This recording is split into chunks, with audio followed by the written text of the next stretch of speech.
Grim Reaper, it's like watching a car crash happen over and over and over and over and over again.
Shall we start early or shall we wait until 6:30? 'Cause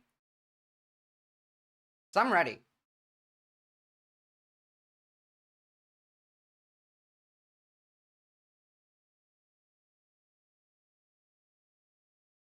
Ah, fuck it. Hello, everybody. Good morning. I feel like we're all kind of here, and I'm seeing chat. I'm just looking at the fallout happening live at the same time. So, oh my goodness, y'all. So first off, good morning. Rondo, I'm gonna be okay. So this is amusing to me right now, just a little. I'm honestly a little amazed at these things. I am absolutely in shock. It is amusing to me as well. Like, it's amusing in that watching the American economy crash is fun, and I've been saying I want the economy to crash for a while now. But it isn't amusing in that a lot of people that I know and care about are going to suffer because of this. I don't know. Rondo, I'm just amazed that the GOP warned us for years about how Obama and Biden were going to implement communism, only for them to turn around, say, hold my beer, and implement a straight up douche. Well, I mean, yeah. Honestly, like at this point, I can see a very close future in which they start nationalizing industry. And if they do start nationalizing industry, that's get the fuck out of America right now time. Along like Homo sapien, the suspicion right now is that all the numbers on the tariff chart came from a ChatGPT formula. I can believe it. Donald Trump had not seen that chart before presenting it. Like he did not know what was on it. He was looking at it, trying to figure out like what does this say at the same time, you know? New car, new crash every day. Good thing Trump's trying to bring car manufacturing back to the US. Yeah, this is Talia's your 50% more expensive cars. What's up, Shard Sport? Good to see ya. Batcaz, what's up? Well, I for one think that Donald Trump is the greatest breath of fresh air the US ever had. A great guy, a great leader. I'm now off to hide for the rest of my life so Visora can never find me. I mean, look, honestly, great uniter over here. I mean, every country in the world is against us right now, so I guess, in a way, I'm curious if this is gonna hurt enough for the cult to have a wake-up call. Not yet. We're not there yet. But we'll get there. All right, so I suppose we should take a look at what we actually did. So there's 8 pages of these tariffs. We're basically tariffing every country on Earth at a minimum of 10%. So page 1 being China, 34% tariffs that we're putting on every good, like anything that's coming from China. And remember that we had already placed other tariffs on China, so these compound. I think Comrade Lennon said earlier, it's about 54% of total tariff on China alone. I like how he said it's not always 1-to-1, it's literally 1-to-1 or 2-to-1. I feel like we need some blood in the street level inflation for people to really act. We need like 250% a month. Oh, we'll get there. Don't worry. Don't worry. If I ever said that I meant it, Visor official, please feel free to have me commissioned to a mental health hospital. Thank you for the consent for that. I'll make sure that I do, bad guys. But yeah, EU 20% in top of what we had already put on them. This is going to cripple the US economy, absolutely. Vietnam, Taiwan, Japan, India, South Korea, all above 25%. Thailand, Switzerland, Indonesia. Hey, look, we're tariffing Israel at 17%. I'm surprised that that's even on the list. The UK, 10%, Turkey, 10%, Pakistan, 29%, Australia, 10%. Oh, also, we banned the import of Australian beef, which is kind of fucked because it's like the best beef in the States. This is economic suicide for the US. Oh, absolutely. This is 100% economic suicide. But there is some rationale behind it. Not good rationale, mind you, but like some rationale. Hundo, you know that number I gave you when you had me on? I think I may need to adjust that up a little. Yeah, just a little bit, mate. Probably. I mean, look, why the fuck are we tariffing the Maldives and Tajikistan? What is it that we're actually importing from Tajikistan? Can someone tell me? Micronesia? The Marshall Islands? The Marshall Islands shouldn't have to pay a tariff. We nuked the fuck out of them. Cape Verde, like, it's just everybody. If you wanted to crush the US economy on purpose, what would you do differently? No, nothing. I would have done exactly this. And just so you know, like, this is how he's selling it. Whoa, hold on, sorry. Sound is not on the right outlet. This will be a very big moment. I think you're going to remember today. It's going to be a free nation that we're dealing with. We're going to have a very free and beautiful nation. I definitely think you're going to remember today for a long time. It's going to be Liberation Day in America, and it's going to be a day that hopefully you're going to look back in years to come. And Liberation Day. He was right. This has turned out We're to be one of being the liberated from our jobs, our money, our homes, our access to food and health. Like, just liberate us from life, really. I will, when I need to buy a new phone. Yeah. Important days in the history of our country. God, this will It be is liberating the US from life, actually. Oh, and, like, the audacity. doing for the last 50 years. Everything so far has been classic year zero fascism, 100%. From the day of my election, the stock market went up in my first term 88%, with NASDAQ going up 155%, more than any Bruh, president I'm not sure you can really tout the stock market right now with this is what the aftermarket looks like at the moment. Dow's down 1,000 points, the S&P down 200, about 4%, the NASDAQ down 900, 4.5%. This is just aftermarket trading. This isn't even the markets like when they're open. Yeah, of course he waited until after the market shut to do this. Are you kidding me? This is the type of shit, like, already this is worse than 2008 now, just based off like the last month of economics. But we're heading real close to stockbrokers jumping out of windows. Like, yeah. Rondo, you see, no jobs, no money, no prospects. He's actually going to build a big, beautiful wall to keep us in. Honestly, like, genuinely, they might not let you leave after a point. Is it, chap? Good to see you. Bubble pops are normal. I mean, this is a bit beyond that, but tomorrow is definitely going to be a red day. I'm gonna look at it. It's already going down even more, up to 1,000 down for the Dow now. Honestly, though, with Russia and the U.S. behaving like idiots, it's great for us here in Britain. Let's just hope it stays great for you guys. It depends on whether you vote in Labor. Had in any term in office, by far.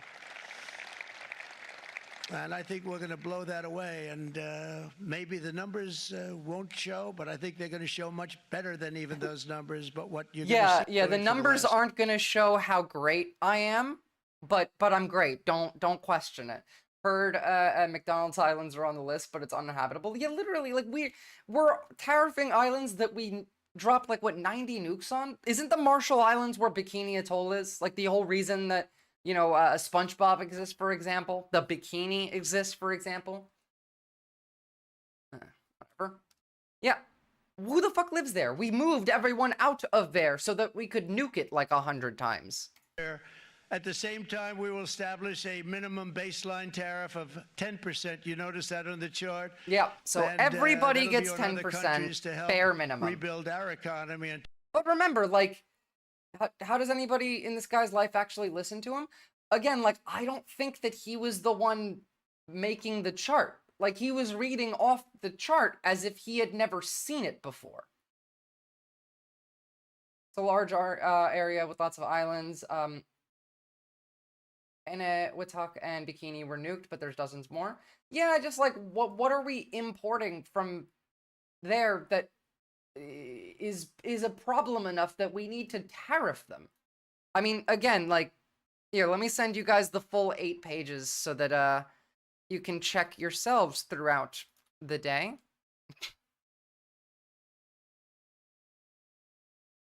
And the audacity to say... Democrats will, because if they got in, the entire economy would collapse. This country was heading for a collapse under the people that you saw. They were horrible. I think Democrats will. But yeah, you're right, by the way, Rondo. Let's be fair to Trump. Even if it had been explained to him, none of that confusion would have changed. Like, the man is stupid. He's very dumb, so... Trump can impose as many tariffs as he likes. He makes them high as he wants. No, he hurts no one but USA, as no one will be trading with the USA. Well, I mean, you guys are still trading with us. I hope that stops, because, you know, it would hurt you as well. You would have to counter tariff us back, which would then increase your cost of living. But if you just stop trading with America and do European trade alliance without America, that would work. In fact, actually, hold on.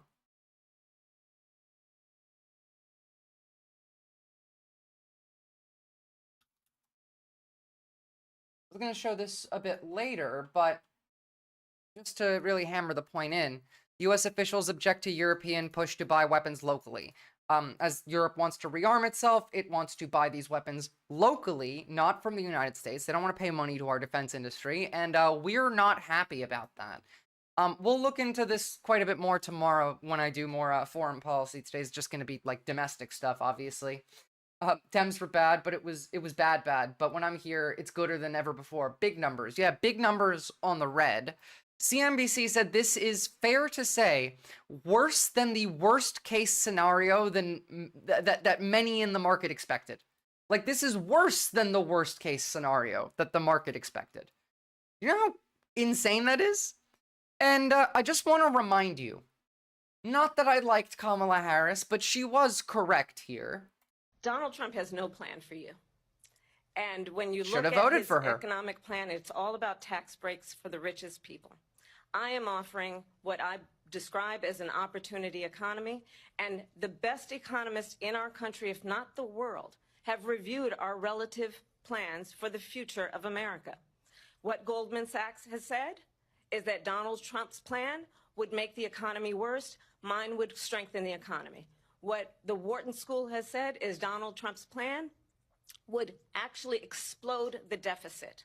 16 Nobel laureates have described his economic plan as something that would increase inflation and by the middle of next year would invite a recession. Well, here we are, just about the middle of next year, and look at the markets. She was right.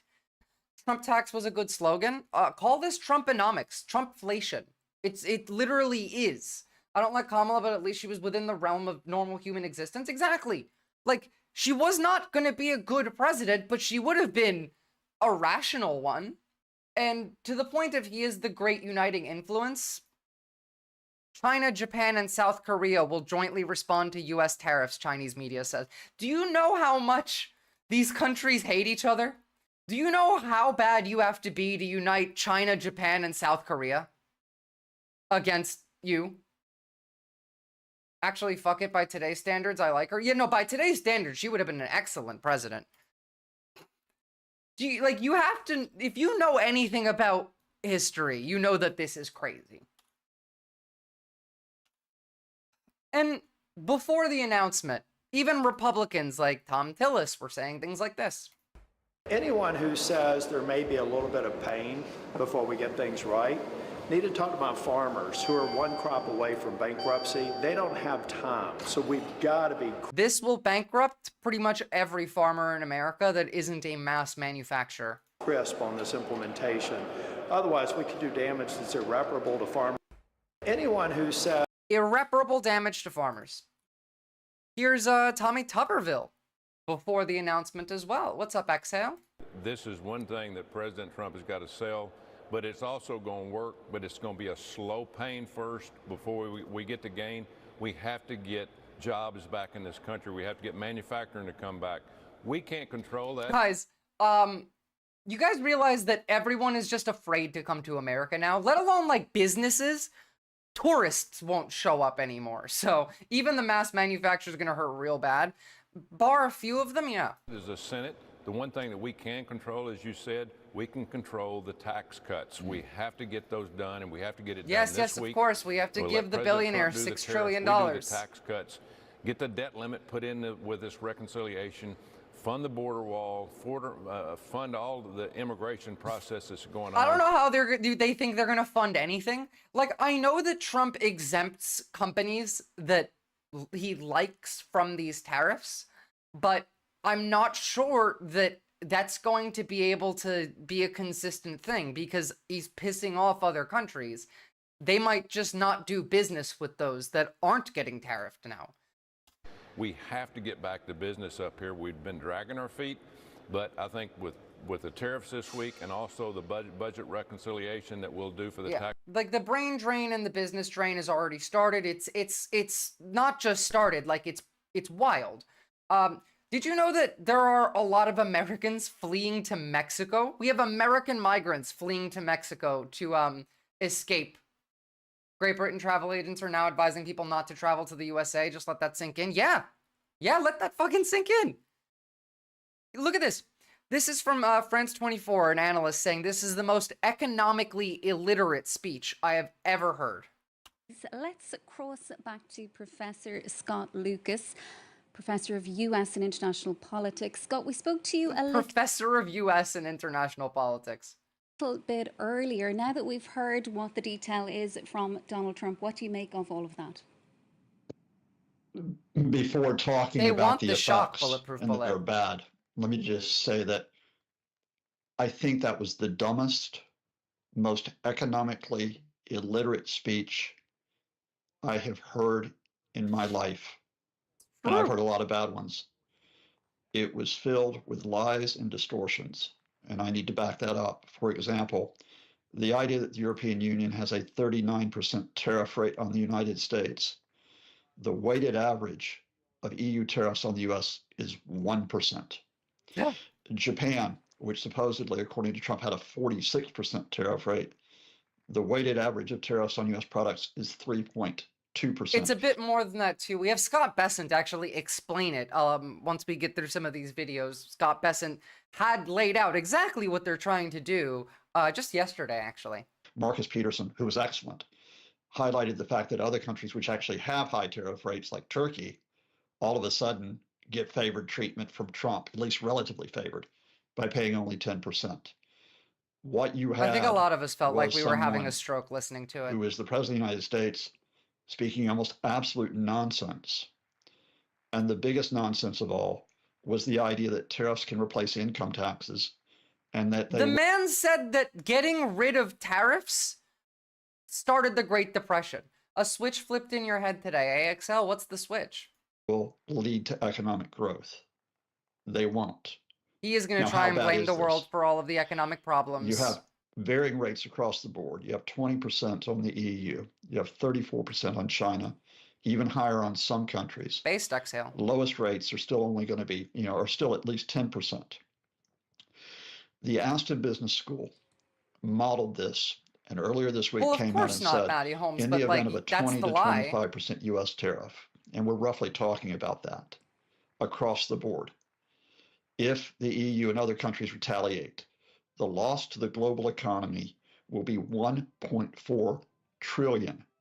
That is trillion with a T, US GDP is already down 3.4%, by the way, on average, and Europe will be responding to like the countries that were at least trying to somewhat friendly respond to the tariffs. Like we're going back and forth, and we're not trying to make it worse. We're not trying to piss them off. That's gone now. And Camel, stop with the orange jokes. This is like the orange stuff is 2016 resist lib shit, and like who cares at this point? Yes, the man spray tans himself. He's also Hitler and Stalin and Osama bin Laden somehow at the same time. Like Osama bin Trump bin Laden, and has crashed the US economy. Like, well, he just likes spray tanning himself. What's there to get? By the way, Israel's fucking mad. Israel did not expect to get tariffed. So Israel has removed all tariffs on American products, hoping that we will drop the tariffs on them. Economic officials in Israel are in complete shock over the Trump administration's decision to impose 17% tariffs on Israel. Quote, "We are in shock, and we were sure that the decision to completely cancel tariffs on imports from the US would prevent this move, but it didn't happen." So they actually got rid of all of the tariffs on us first, and then we still tariff them. Silver lining, I mean, The silver lining is the collapse of the United States to me, honestly, at this point. Like, I'm sorry, I know a lot of you live there, and I hope that you manage to get out and get through this, but fuck. Like, this is what we were saying. We wanted the acceleration of crashing the economy, and I want them to fuck it up so they can't rebuild it into the war economy. They might nationalize industry over this.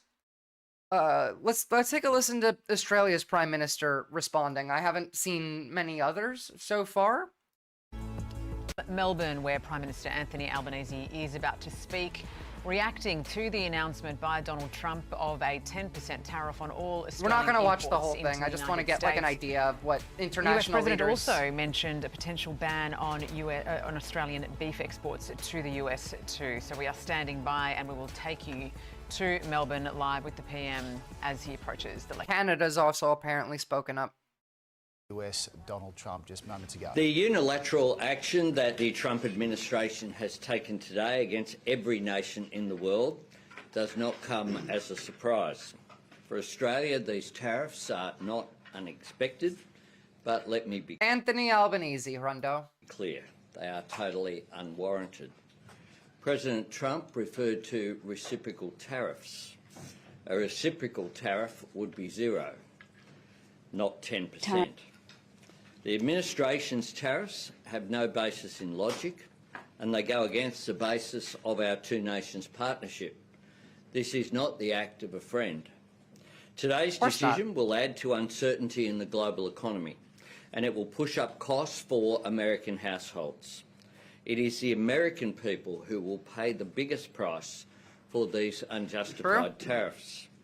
This is why our government will not be seeking to impose reciprocal You're tariffs. kidding me.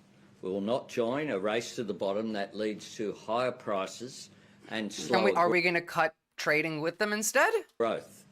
We will stand up for Australia. We will continue to make the strongest case for these unjustified tariffs. We didn't tariff Russia because we don't import goods from Russia along like Homo sapien. There's still sanctions for now. To be removed from our exporters. Our existing free trade agreement with the United States contains dispute resolution mechanisms.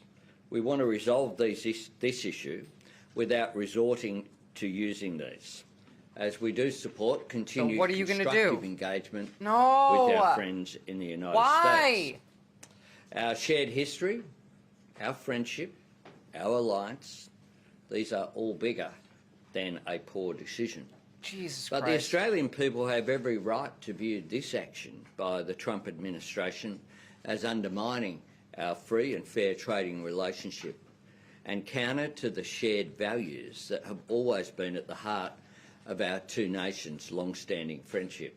Fucking This hell. will have consequences for how Australians see this relationship. I read that there were some threats made to like American military bases being kicked out or something. I want to know. Come on, give me something, These Anthony. are uncertain times. Albo, come on. But Australians can be absolutely certain of this.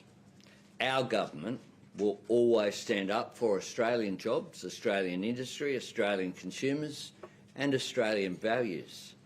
That is why we've been crystal clear with the United States about what is not up for negotiation. Australia is a great trading nation. 1 in 4 of our jobs depends upon trade. But we'll never trade away the Albo, things cook which this fucking cunt. They banned U.S. meat. What's up, Cat Piss? Good to see you, by the way. make us the best country in the world. The Pharmaceutical Benefits Scheme is an Australian institution. Great, yes, we know. Proud Labor creation that my government has built on. What are you going to do about it? We're making Thank you for in the the sub, PBS Cat mean that Piss. life-saving and life-changing medicines, which would otherwise cost people thousands of dollars, will be no more than $25 a script. Right? Under Labor... Okay, you're doing an election campaign. I want to know what the fuck you're doing about America. The United States that we will not compromise on biosecurity. Okay, wait. More Australian. The same is true for agriculture. We have made it very clear to the United States that we will not compromise on biosecurity.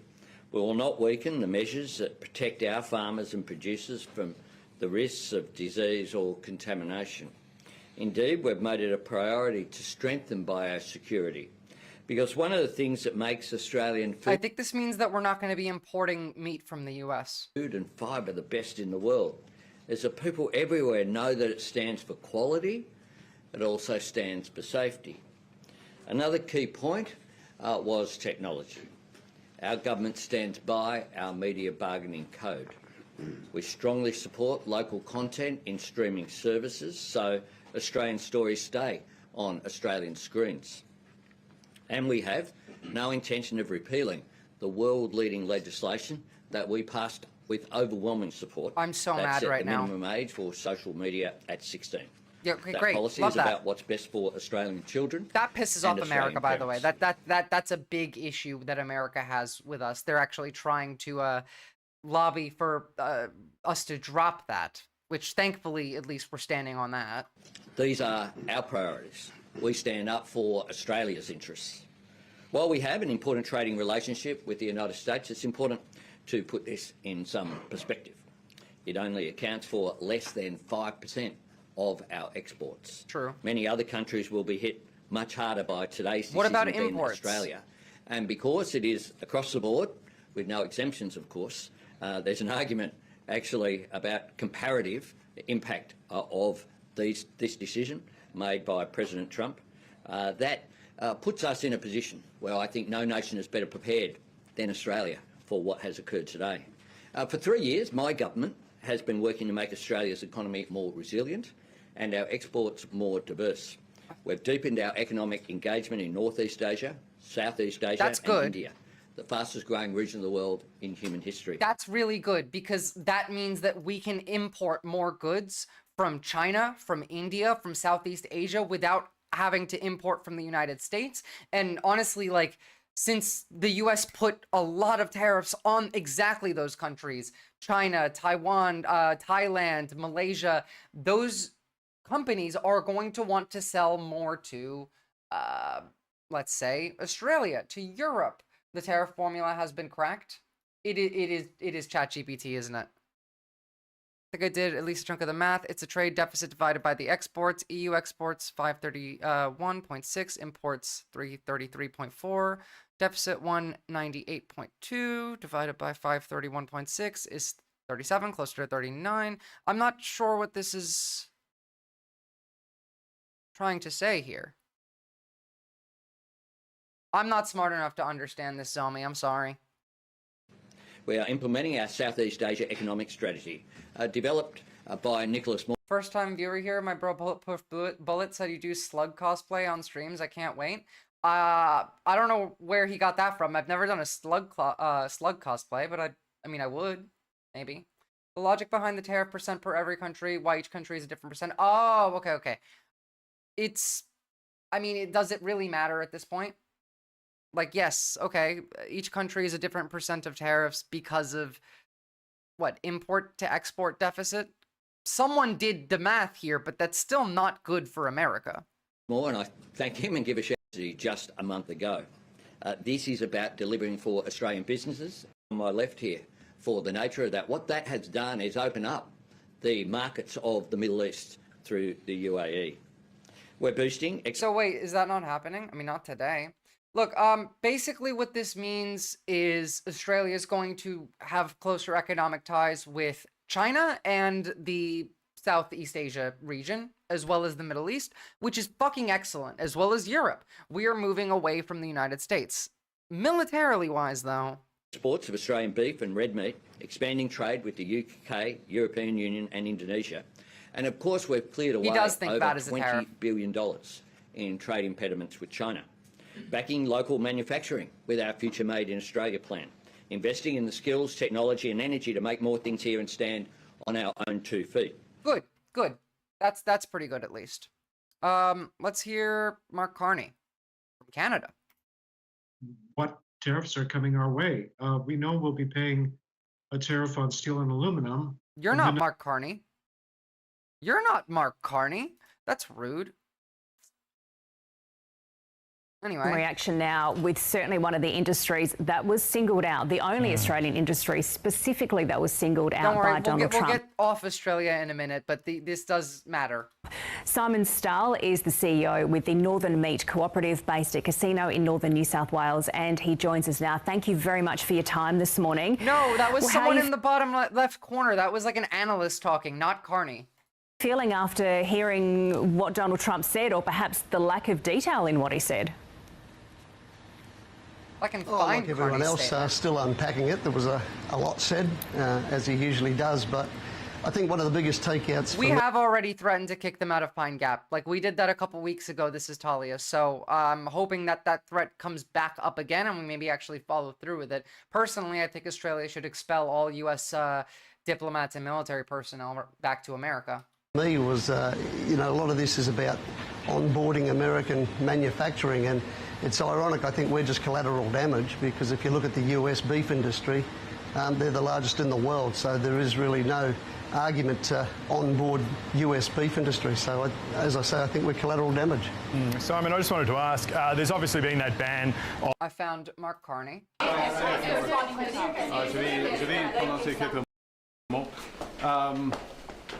So, President Trump has just announced a series of measures that are going to fundamentally... I did see that one already, Zombie. That's actually on the list for tomorrow when we talk about Russia.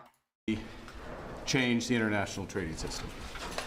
Now, in doing so, he has preserved a number of important elements of our relationship, the commercial relationship between Canada and the United States. But the fentanyl tariffs still remain in place. Wait, we put tariffs on fentanyl? Like, why? It's not like the smuggling of fentanyl pays tariffs. Like, sure, okay, we import some for like actual medical use, but why? As do the tariffs for steel and aluminum. God, we're so dumb. As of this evening, the tariffs on automobiles will enter into force, and the U.S. has signaled that there will be additional tariffs. This is fucking before. This is 34 minutes ago. So-called strategic sectors, pharmaceuticals, lumber, and semiconductors. So we're in a situation where there's going to be an impact on the U.S. economy, which will build with time. In our judgment, it will be negative on the U.S. economy. That will have an impact on us.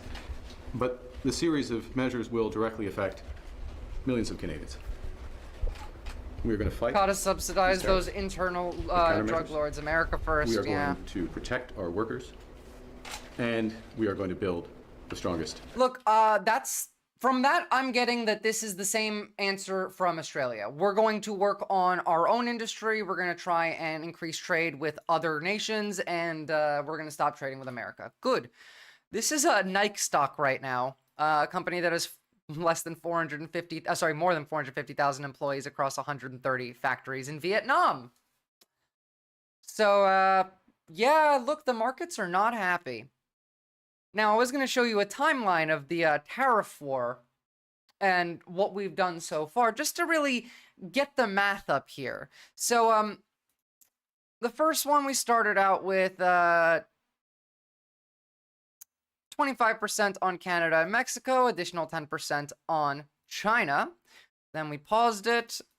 Then we paused it again. China put 10 to 15% on us. America put another 10% on China in February. U.S. amends February order to restore duty-free treatment of low-value imports. This was because people were not getting their Shein and Temu treats cheaply enough. Then we added 25% tariff to everybody for steel and aluminum. And Canada tariffed us back on all U.S. imports, 155 billion Canadian dollars worth. China put tariffs on U.S. farm exports. Then 10% on oil and energy and 25% of other goods went into effect from Canada. Mexico put 25% on all our imports, or rather all their imports. It's aging well that I voted left this year. Goddamn right. U.S. exempts Canada imports satisfying USMCA rules. Like, we're so weak. Every time we did something, we just pulled it back. I'm sure we might pull some of this back, too. EU announces retaliatory rebalancing tariff package. And we put 25% on Venezuelan oil. And then auto parts on April 3rd. All before this. Now we have today's tariffs. You want to know why they're doing this?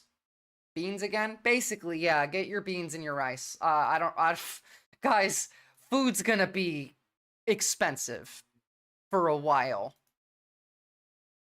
Well, I'm glad you learned your lesson, Mark. It's just like, he crashed the economy the first time. Why did people think he wouldn't the second time?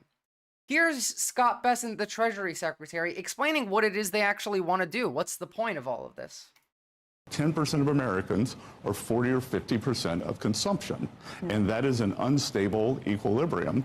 The bottom 50% of working Americans have gotten killed. We are trying to address that. We're trying to get rates down, and could we be seeing that this economy that we inherited starting to roll a bit? Sure. A bit, sure, yeah. Look, there's going to be a natural adjustment as we move away from public spending to private spending. There you go. That's the point. Moving over from public spending to private spending. This is a bit of hysteria though, right? Mark, have you looked at the markets, like after-hour markets right now? We're already in a situation that's surpassed the 2008 financial crash. Dow's down 1,000, S&P down 200, NASDAQ down 800. And this is just like aftermarket trading. The market hasn't even opened yet. This is bad, Mark. Now, the objective of moving from public spending to private spending is exactly what I've been saying. They're privatizing the government. These people are ANCAPs. They want everything to run through private companies. They want no public spending. They want to take your taxes, give it to the wealthy, and then the wealthy make more money off of selling you everything that the government would have. Who was it in 2020? Biden, Trump? I think I voted Biden too then. Biden was good for the economy. Like, he was good for American economy. Domestic policy-wise, Joe Biden brought jobs, reduced inflation, reduced unemployment. He was pro-labor. He supported union striking. He was horrible on, genocide, but he was good for the economy. I have a plan, rebuild on the claimed land. I mean, the market and the economy have just become hooked. We've become addicted to this government spending, and there's going to be a detox period. Yeah, addicted to government spending. What does the government spend money on? Well, I mean, we have the military budget, which is not going away, obviously, but social services, Medicare, Medicaid, Social Security.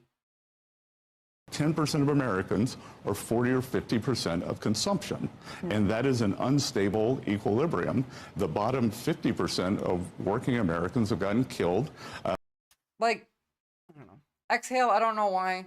Try it again. We're more similar than not. I do agree to an extent, but I still think, and I will stand by this, that the vast majority of MAGA, not innately, not like by birth, are not people. They're human beings. But they're not people like us because they lack empathy. They've been brainwashed by Fox News, 100% true. But that brainwashing was specifically to remove empathy. I mean, Elon Musk, J.D. Vance talk about this all the time. Empathy is what makes you a person. They're a bunch of zombies. This is why I call them this. They are a horde that wants to consume, that wants to kill everything in front of them. They're not critical thinkers. They're reactionary. They're input-output. They have a top-down structure. That's why they're zombies. They all have one mind, and that is to go forward and consume everything in front of them.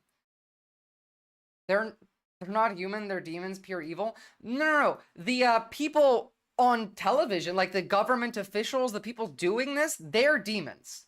The media pundits are either demons or ghouls, but the average MAGA voter is a zombie. There are plenty of ghouls and demons among them as well, but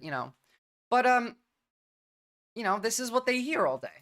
I mean, it's not Trump's economy until he gets his whole package through. That's the deal. First quarter is certainly not his economy. And oh, good thing we waited until Q1 ended until we did this. So now it is absolutely Trump's economy. Biden-flation is also not his. We have a bestiary, yeah. Liches, demons, ghouls, zombies. I like this. Economy. Anyway, I got a job. A lot of big rich people are in a lot of trouble, that's for sure. Well, I mean, yeah. Your wealth doesn't protect you from this, only up to a certain extent. Like, once you pass billions of dollars, then you're insulated from this. But if you have anything less than, like, I don't know, $1 billion, you're getting hit by this hard. Now, just to jump topics for a little bit, we'll jump back and forth with the tariffs and the economy and all of this, but I just want to throw in some good news. And I have news on Luigi Mangione as well. So, good news-wise is we had a Democrat actually do something that was respectable. If you have a 401k, you're fucked, yeah. Now, Cory Booker, senator from my home state of New Jersey, I never really liked this guy. Like, he wasn't terrible, but I didn't like him. I've criticized him before. But what he did here is more than most Democrats have done. And I've seen a lot of people saying, this is just him yapping, this accomplished nothing, and I disagree entirely. This was a pre-recorded video that Cory Booker posted during hour 13 of his 25-hour speech in Congress. And, I mean, like, I want to go through these, because this was amazing. I respect him for this. So I'm recording this to post while I'm on the Senate floor. I know there's lots of platforms you can watch it if you want, but I wanted to say here that I'm on that floor and I'm going to be speaking about what Donald Trump is doing to our nation. Yapping can start revolutions. Yapping is powerful. We're going to see more reckless steps. Hell, what do I do all day? All I do is yap too. Taken that are going to raise more prices for Americans and cost our economy even more. So many things that I'll be detailing in this speech. And yeah, while we watch the bits of his speech, you're going to remember all of the other shit that was already done that fucks you on top of everything now. So it's my plan to continue to go for as long as I possibly can. We saved healthcare last time, not because somehow our persuasive abilities as senators got John McCain to change his mind. It was the voice of citizens. He was one of the people that, like, didn't stand up with Al Green, but I'm not sure if he was there. If he was probably holding the signs. Obviously, like, at that point in time, he wasn't doing enough, but this is still more than most Democrats have done. The only Democrats that I can say that have gone above and beyond what Cory Booker has done now is AOC and Bernie Sanders, because they're yapping all across the country. But what he did here did make a difference. I mean, this was a big deal. This, at the very least, pushed back the Senate for a day. It delayed everything they were going to do. This is more brave than what Al Green did. Al Green just stood up and he yelled, and that was great, and he got taken out. That was amazing. This makes change. Al Green was showboating, and I love what Al Green did. I support what he did. It was amazing. I'm glad he did it. But this is more, this does more. I think we have the power. No, I know we have the power. We do have the power. The power of the people is greater than the people in power. So I hope to use my voice to do what people are calling on me to do. And I hope I can inspire or engage or activate more people like you can to use their voice The because power know of the people is greater than the power of the people are in charge. we can stop what's happening in our country. If we all rise up, yes, we can. This was how Fox News was covering this 13 hours in. If every Democrat does this, can they tie up Congress basically indefinitely? Well, you have to schedule your speech, and theoretically, yeah, they could for a while. Like, they couldn't do this forever. They couldn't make this a thing that filibusters everything for 4 years. Like, the Senate is eventually going to do shit. And they would just remove the filibuster if we did this enough that it pissed them off. To anyone? Nobody. This is he the just wants filibuster. national Maybe he attention. has a few fans. Well, there are a couple other senators who occasionally ask him questions, and he yields the floor. But by yielding for a question, then he still controls the floor. This is not... Now, like, more than 100,000 people were watching this. And what Al Green did on the House floor, taking a censure with pride, that was more brave than what Corey did. Yes, but this was more useful than what Al Green did. Al Green was braver. This is more useful. You understand that, right? Simply say that this did things. This not only delayed the Senate, but it was huge. More than 170,000 people were watching this live on just one of the live streams that I saw. Just one of them. This is massive. And by the way, the record that he broke, Strom Thurmond's record, was a record from 1957 to try and stop people like Cory Booker from being able to be in government. The record he broke was held by a man who was filibustering against the Civil Rights Act. They're both important. We don't have to rank them. You should respect Cory Booker for what he did. Not a filibuster. So here, This is so massive. here's what did you miss last night when you made that dumb decision to sleep? I rise with the intention of disrupting the normal business of the United States Senate for as long as I am physically able. I rise tonight because I believe sincerely that our country is in crisis. We are not... If you don't know how this works when you're doing a filibuster, you can't stop talking. You can't sit down. You don't get a bathroom break. Like, he didn't pee for 25 hours. You can't leave. When Strom Thurmond did it, he cheated. They put a bucket in the cloakroom, and he, like, leant over and pissed into the bucket middle of his fucking filibuster. This man did it. He didn't wear a catheter. Like, this is insanely impressive. solving the deficit in what they're proposing here. They're cutting and cutting and cutting things that make no sense to cut, and they're doing it. He didn't even do that, I'm pretty sure. I think he just held it in. For a tax breaks which disproportionately go to the wealthiest. Placing tariffs on our biggest trade partners is beyond unfair. This drives the cost of goods up, and the consumer is the one who ends up paying the increase. Even with universities got too woke and had too excesses, the antidote to that isn't to try to shut down the thought of the left. It's to try to make a fair, more competitive marketplace for ideas from all around the political spectrum. How would you do that? As he gets tired, he looks revolutionary. I would need drugs to pull this off. I mean, yeah, this man did a 24-hour live stream. Imagine that. That's what he did, basically. He just did a stream. I mean, there's just several things that he said are just not true. He's still running on the tax cut for the rich. That's not true. Not and true. most Americans. Yeah, the tax cuts for the rich aren't true. Yeah, sure. Let's watch this at what is it? What hour was this? I think this is 16 hours now. 16 hours in. You can't sit down. You're not allowed to. If you sit down, your turn's done. Under the guise of efficiency, but you're hurting our elders who deserve dignity in their retirement. It's stunning to me, Senator Warren, stunning to me that we're actually even having this discussion and having this debate when there's been not one congressional hearing about what Elon Musk is doing. The more tired he got, the less he gave a shit about decorum, and yeah, he got more base as time went on. He said he fasted. I'm not surprised. Strom Thurmond apparently went into saunas for days to dehydrate himself before he tried to do it. The letters I read earlier about Social Security were painful because people wanted to know what was being done with their most confidential and private information. I want to continue. I know this video is a bit quiet, so... Extremely sleep-deprived dude was more coherent than any well-rested MAGA? Yeah.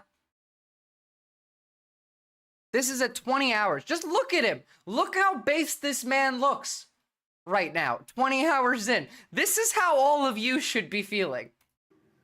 To call to the conscience of this nation, to say, I will not stand for another American to lose their health care for a billionaire. I will not stand for another veteran who's dedicated to stopping the suicide of other veterans to lose their job. I won't stand for the air quality in my community to be made worse because they're letting polluters pollute more. I won't stand for the collective assaults on the Constitution by a man who even the highest judge in our land, a Republican-appointed judge, said stop threatening and bullying other branches of government. When is it going to be enough? The crazy eyes came out more as he was getting tired. It was amazing. I've always liked Booker, base man. Like, I never really liked him, but I didn't have a problem with him. But yeah, now he's fucking based as hell. What's up, Comrade Lennon? Now this is the energy I like. This is the energy I want every Democrat to embody. My voice is inadequate. My efforts today are inadequate to stop what they're trying to do. But we, the people, are powerful. We are strong. We have changed history. We have bent the arc of the moral universe. And now is that moral moment again. It's the moral moment again. I'm getting goosebumps listening to this. He sounds like he's about to cry. We need to start this from the beginning. I need to hear that again. My skin is on fire. Like, the goosebumps are real. He's about to cry. Did he get positively radicalized? I guess so. In my community to be made worse because they're letting polluters pollute more. I won't stand for the collective assaults on the Constitution by a man who even the highest judge in our land, a Republican-appointed judge, said stop threatening and bullying other branches of government. When is it going to be enough? My voice is inadequate. My efforts today are inadequate to stop what they're trying to do. But we, the people, are powerful. We are strong. We have changed history. We have bent the arc of the moral universe. And now is that moral moment again. It's the moral moment again. I would make this man president at this point. I would go to war for him speaking like this.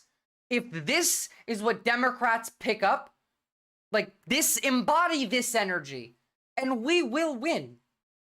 24-hour react stream with real-time analysis? Yeah, no, not happening. If he's telling the truth that his constituents convinced him to do something, anything to fight back, then he has my full support and absolute respect. Hell the fuck yeah. This is the most, like, the best speech I've heard from a Democrat in my life, really, at this point. He went on for 25 hours. God bless America. We need you now. God bless America. If you love her, if you love your neighbor, if you love this country, show your love. Stop them from doing what they're trying to do for almost 20 hours. We have laid out what they're trying to do, 20 hours. I want to stand more, and I will, but I'm begging people, don't let this be another normal day in America. Please, God, don't let them take Medicaid away from 10, 20, 30, or 40 million Americans who desperately need it. Don't let them do it.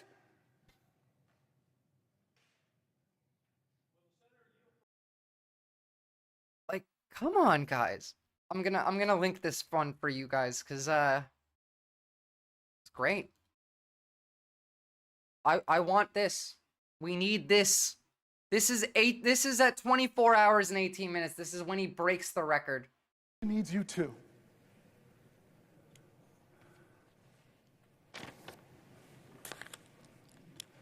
John? Would the senator yield for a question? Chuck Schumer, it's the only time in my life I can tell you no. I just want to tell you a question. Do you know you have just broken the record? Do you know how proud this caucus is of you? Do you know how proud America is of you? I'm proud as fuck. I'm proud of my home state for this man. He's talking to us, not to Congress. He knows that he can't convince Congress to do shit. He's begging us to save Medicaid. He's begging us to save this country. He's begging you. The progress of history is built upon and hither to class struggles. He is 100% hitting the mark. By far the greatest speech a Democrat has ever given. Do you know how proud this caucus is of you? Do you know how proud America is of you? Visali, I support the side who gives me the greatest chance to work for change under. I'm not getting libertarian socialism in my lifetime. The best I can do is try and advocate for the building blocks of the foundation to be put in place. And that is much easier to do when a Democrat is running the country rather than a fascist. It's about you're picking the easier opponent.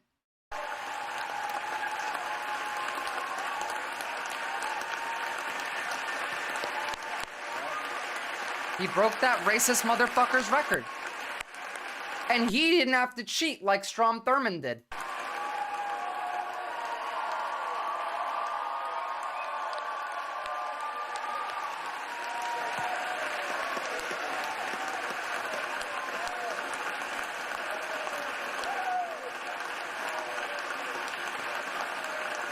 That's the fucking shit that kills this country. Don't you see any contradictions? No, I see none. I see you having a contradiction. If you want to create a better world, and anything less than perfect, exactly what you want is not good enough, then you're never gonna get what you want. That was the reason how we got here, is people on the left are like, this isn't exactly what I want, so it's not useful. Fuck these people. Fuck you, like, are you kidding me? This was incredibly useful into providing a context in which I can work towards building a system that is separate from theirs. Democrats and fight back and forth with you over union protection. Fascists just point guns at you. The decision is very easy. Yeah. They want, the other side wants to kill us. These people want to argue with us. I'd rather take the argument than the death. Thank you. To be candid, Strom Thurmond's record always kind of just really irked me, that he would be the longest speech, that the longest speech on our great Senate floor was someone who was trying to stop people like me from being in the Senate. So to surpass that was something I didn't know if we could do, but it was something that was really, once we got closer. There's no two-party system, this is Tullius. There isn't. There's a uniparty, and then there's the people who got left out of it. That's all that's left. Most of the Democrats have become Republicans. The few that haven't are not part of the party. They're never going to win based on the party helping them. No, I haven't talked about Wisconsin yet. It's on the docket. Stop being dogmatic. The left is so incompetent, partially because we only want to do something if it's perfect. This is one of our problems. I agree 100%, Lennon. It became more and more important to me. To be candid. And by the way, like, I get that, you know, if you're out there and it's 18 hours and you're like, well, shit, if I last 6 more, I can beat the record. Of course you'll stand there. And, like, again, yes, I asked Senator Booker's column director, Jeff Geertz, and he tells me, quote, no, Booker is not wearing a catheter or a diaper. He's now 5 minutes from the longest Senate speech ever at 24 hours. And this is him at the end. I want to go a little bit past this, and then I'm gonna deal with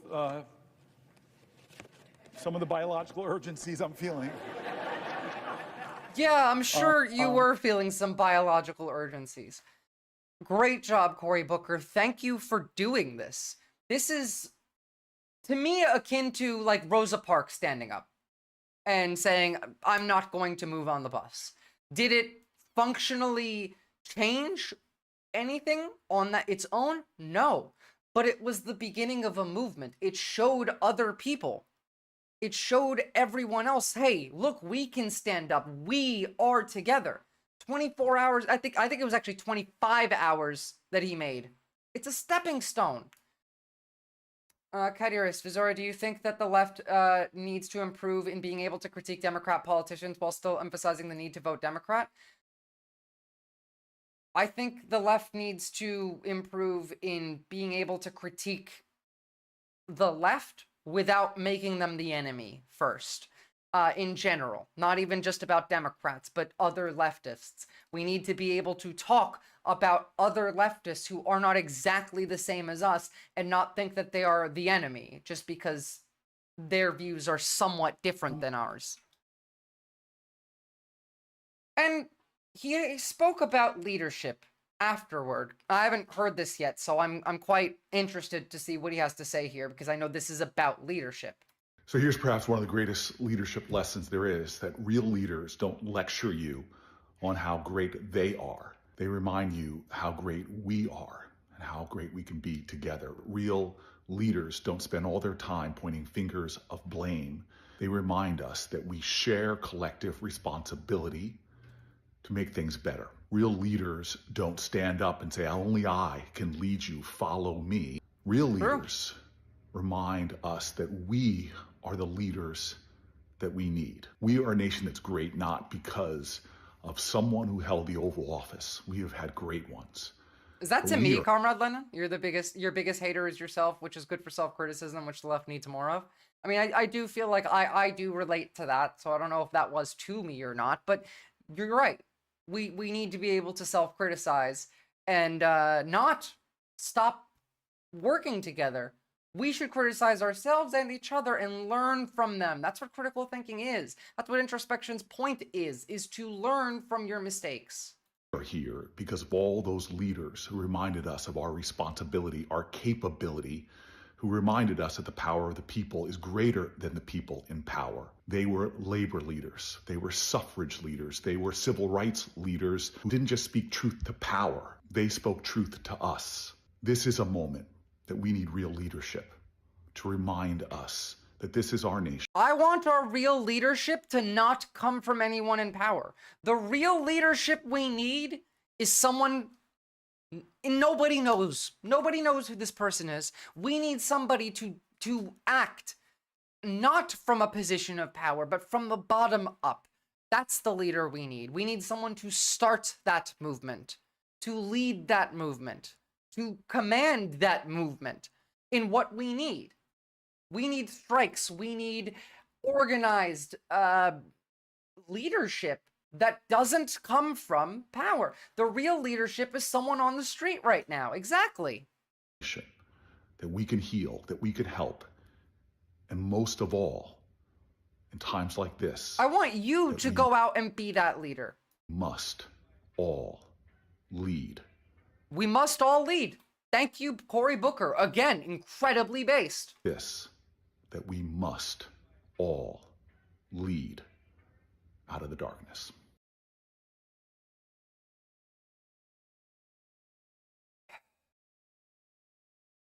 I agree. Now, yeah, applauding right now. I've never heard shit like that from Democrats, like establishment Democrats too, because Cory Booker was an establishment Democrat. I want to do great man theory and put Bill Burr on the Supreme Court of High Shamans because it would be funny. I mean, it would be incredibly funny. You need total system reform or the U.S. just systematically will come back to where it is now. The U.S. is never going back to what was.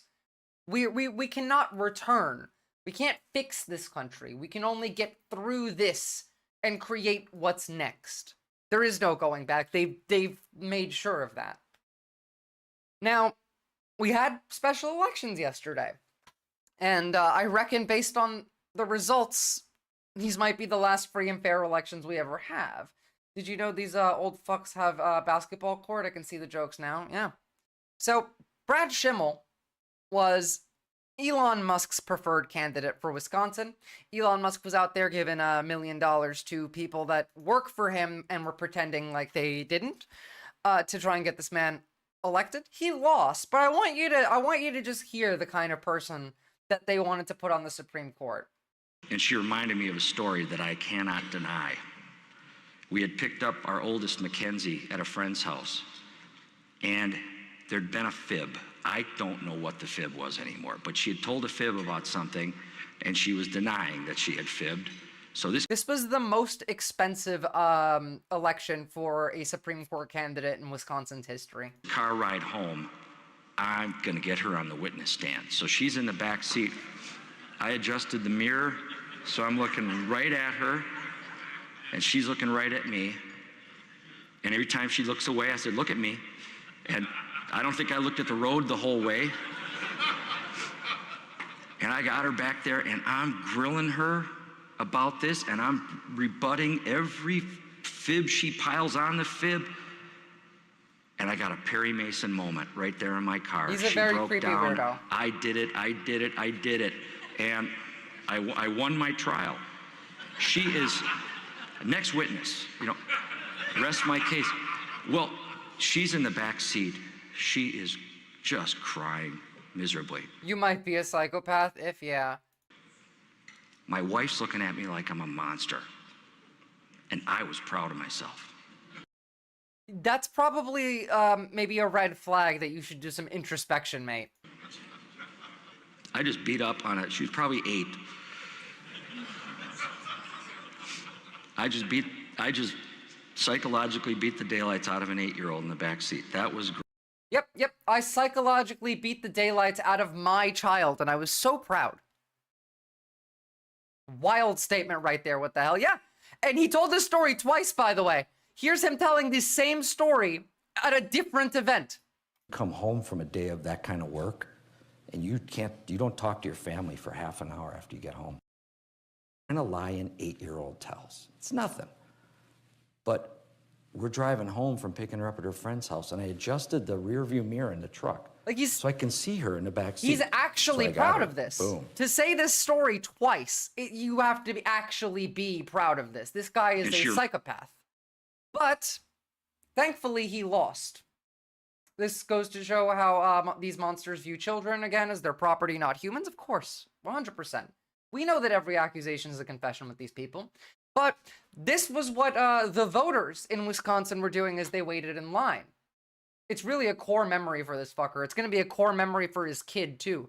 The moment that his dad made, that her dad made her psychologically break down in the back seat for fibbing as an 8-year-old.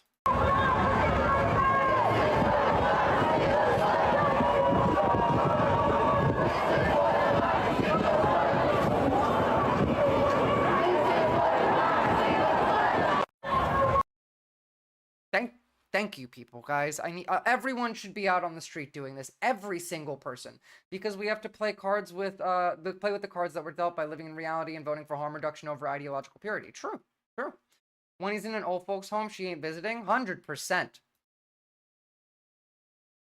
There were so many people who showed up to vote in this election that there were actually ballot shortages. All right, well, the polls are closing at 8 p.m. It is election day after all. Which, you should probably keep in mind that that Republicans are going to declare fraud or some shit because of this. And of course, Hassan's glazing China again.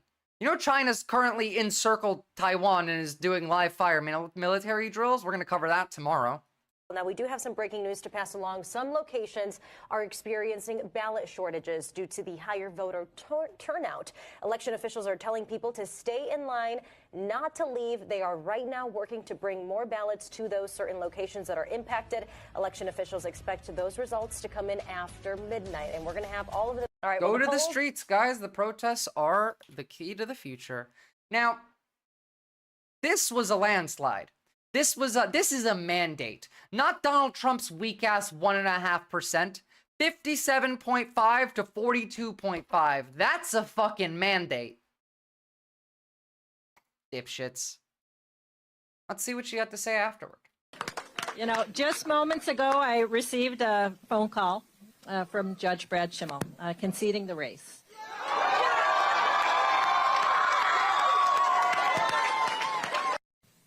As a little girl growing up in Chippewa Falls, I never could have imagined that I'd be taking on the richest man in the world.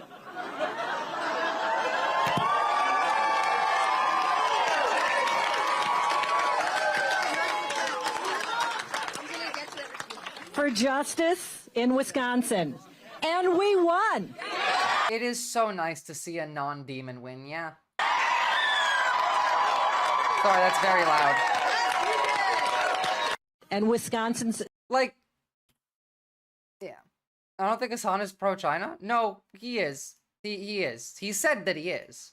Stood up and said loudly that justice does not have a price. Our courts are not for sale.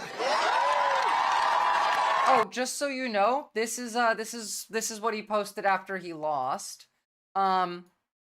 I expected to lose, but there is value in losing a piece for positional gain.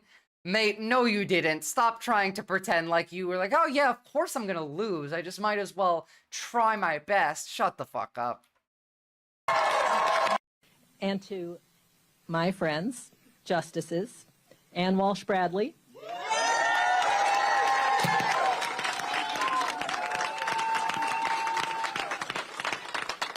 Yeah, don't worry, guys. Justice I lost on Rebecca purpose. Dallett.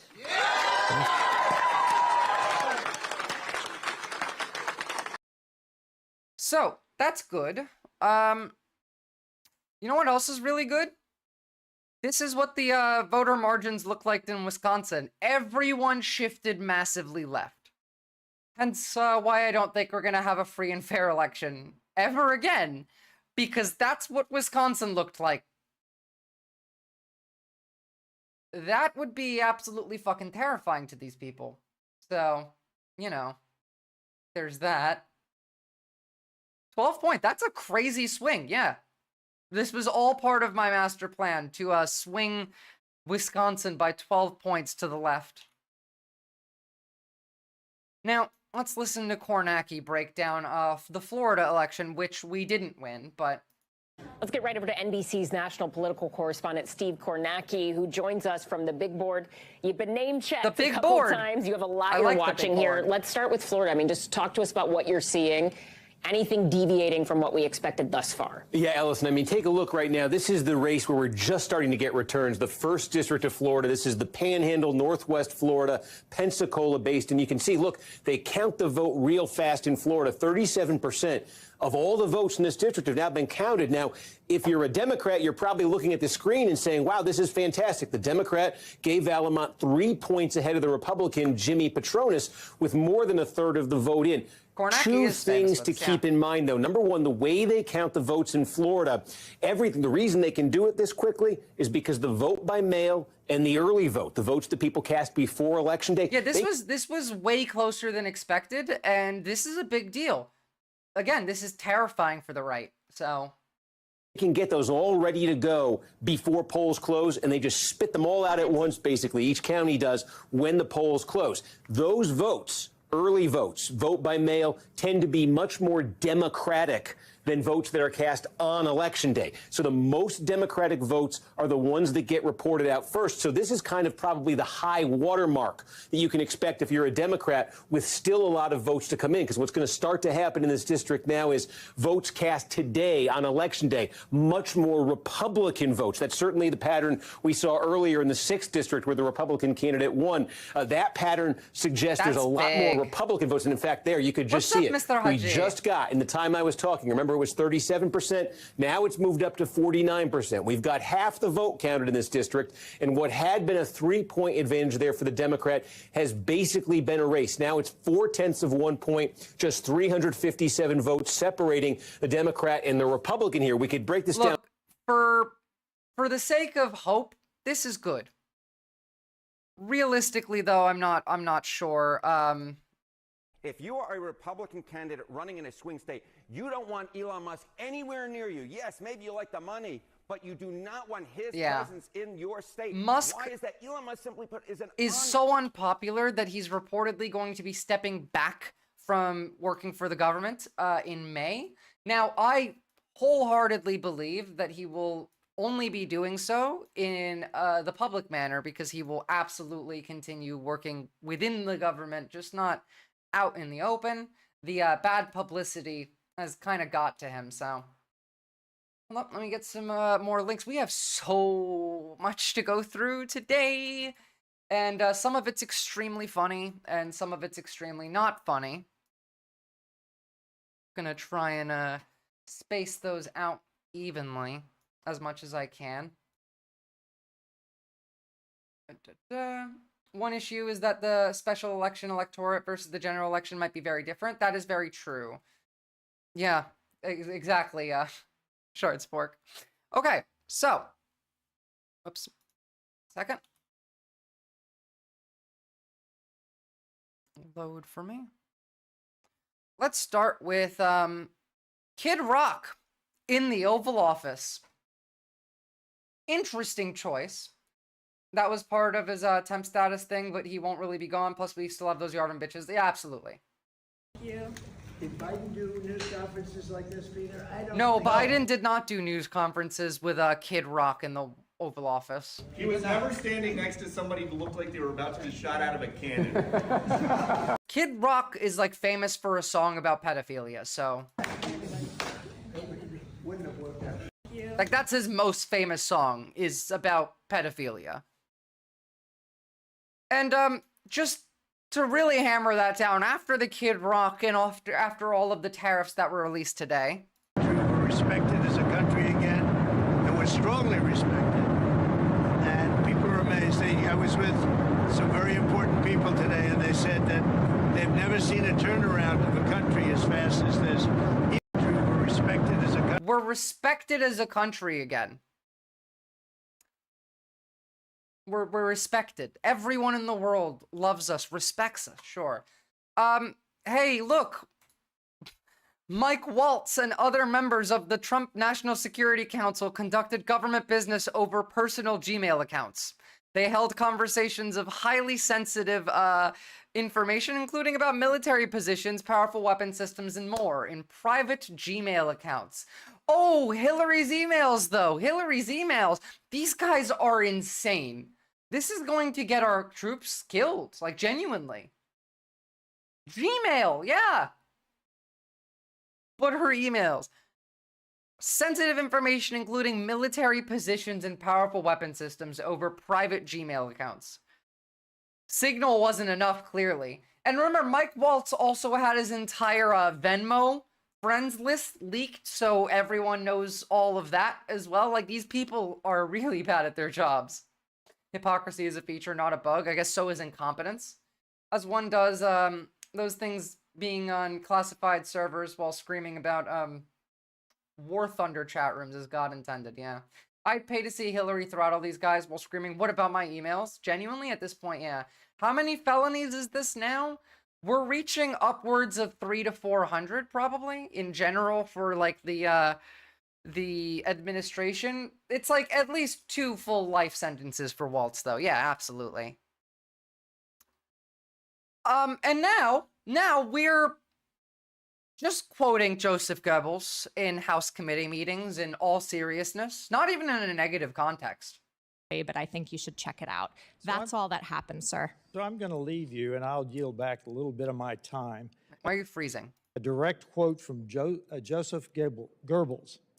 It is the absolute right of the state to supervise the formation of public opinion, and I think that may be what we're discussing here, and yield back. You're quoting Joseph Goebbels as a positive. This level of insane shit has to be intentional. There's no way you can fuck up this much on accident. No, of course, it's 100% intentional. Goebbels. It is the absolute right of the state to supervise the formation of public opinion, and I think that may be what we're discussing here. It is the right of the state to organize public opinion, as in, we have the right to brainwash you, is what he just said. You understand that. This man is quoting a Nazi, Joseph Goebbels, saying that the state has the right to control what you think, what public opinion is. Yield back. Gentleman yields back. With that, the representative from Texas, Ms. Johnson, is recognized for 5 minutes. Thank you so much, Mr. Chairman. Like, I'm in shock here. I want to respond to what... He's quoting the propaganda guy saying that he has the right to propaganda you.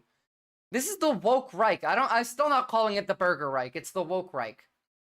If one thing, it's one thing if you quote a Nazi, it's another thing if you quote a Nazi and then cite them in a positive context, no less. My colleague from Texas just said, when you're quoting Joseph Goebbels about the role of state in the public debate, we have a big problem. Yeah, we do. Isn't that right, Mr. She's fucking laughing. Are you kidding me? Like, of course, I'd be laughing too. We have a big problem is a bit of a fucking understatement. About the role of state in the public debate, we have a big problem. Isn't that right, Ms. Jacobs? I mean, that's alarming as hell to me when that becomes the gold standard of Hitler. By the way, it's not lagging because of me, the videos like this. And all that was going on in Russia, in German atrocities during World War II, when that becomes the quote of this hearing. Genuinely, like, I would tell these people to get out. Visora, you should have stayed here and run for office. Mate, they would have killed me. I'm a socialist. I'm also, like, I don't know. Like, they wouldn't have voted for me. First off, I'm a woman, which is a disadvantage. Secondly, I am an immigrant and a socialist, and my parents are Muslim. You'd be instantly fired for doing that. Like, you should be. You should be.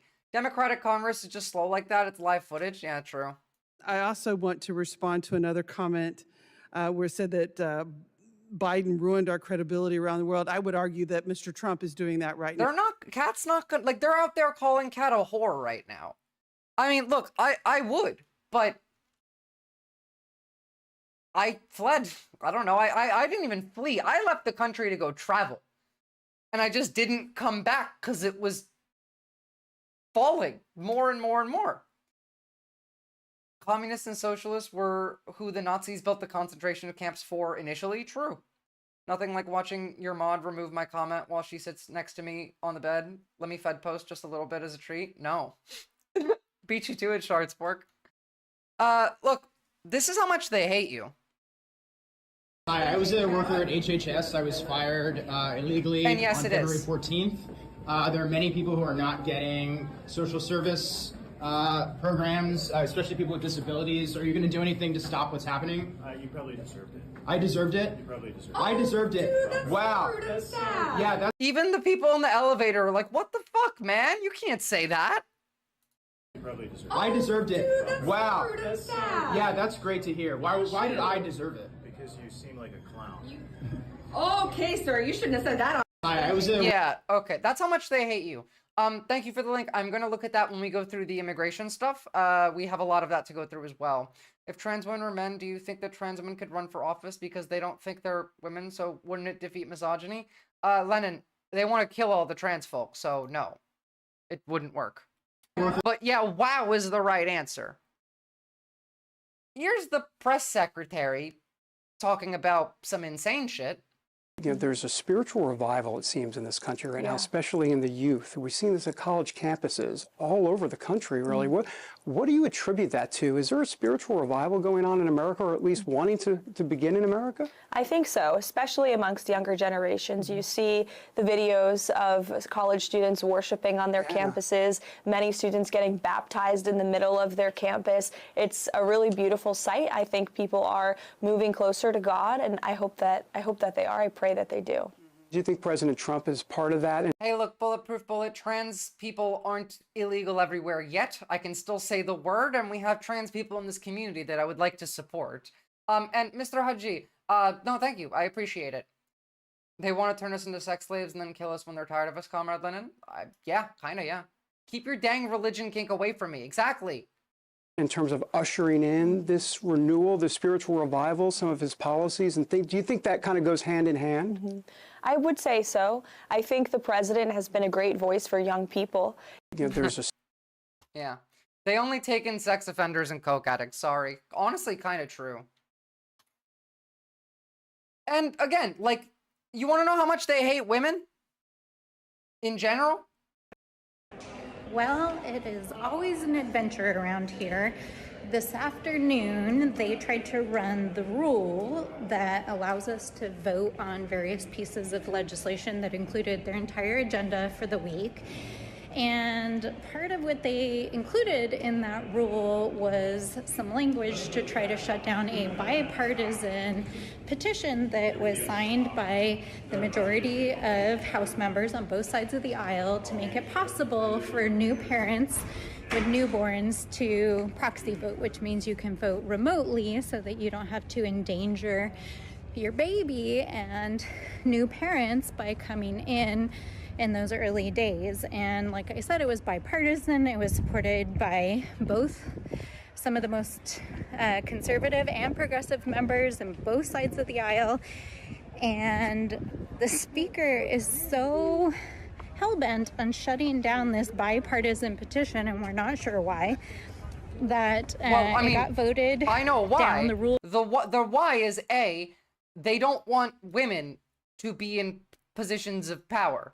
And women are the ones who tend to have the children, and especially for conservatives, are expected to be the mom, the stay-at-home mom. So they want to make it difficult for you to, I don't know, vote, do your job, really, if you're a woman who is a child, so that you are less likely to do this job.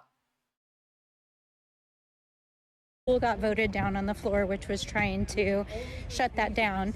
And rather than try to take it back up, make a compromise, give parents the ability to vote remotely as they're recovering from the birth of a child, he canceled votes for the rest of the week and just shut the entire thing down. This is so crazy. It doesn't even, like, the way this place is operating is like a madhouse right now. We're the Taliban government. I keep telling you, it genuinely is the Taliban government. But I guess hell with that. Reps should be at work every day and should get rid of those expensive gold rep pins. I mean, like, this is about, if you have a child, you should be able to remote vote and do your job. I don't think that the rep needs to go to Congress to vote if they can do it remotely and they have a reason to not show up to work. I would rather most of them show up to work as much as they can. But like, if you're a new mother, then yeah, no, stay at home with your child and vote remotely. Do your job. You can do both. This is just because they hate women. Yes, we'll regroup and hopefully we'll get back on track, and I'll see you guys soon. All right, talk to you.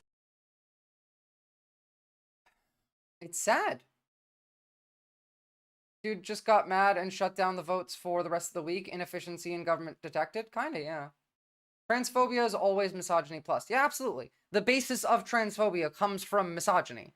The whole point of transphobia comes from the fact that they think that women should just exist to create babies. That's it.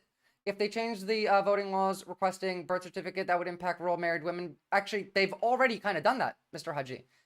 Married women who've changed their last name in a lot of states are currently not able to vote. I think that the Repubs and the Dems should battle each other in a game of League of Legends to choose who passes the bill. That would be funny to watch. I think the Republicans would win because they have younger people on it. Here's one of the stupidest people in Congress. Mr. Stone, you wrote a book accusing LBJ of being involved in the killing of... Oh, hold on. You know what? Before this is more important. Speaking of, as we're talking about trans people.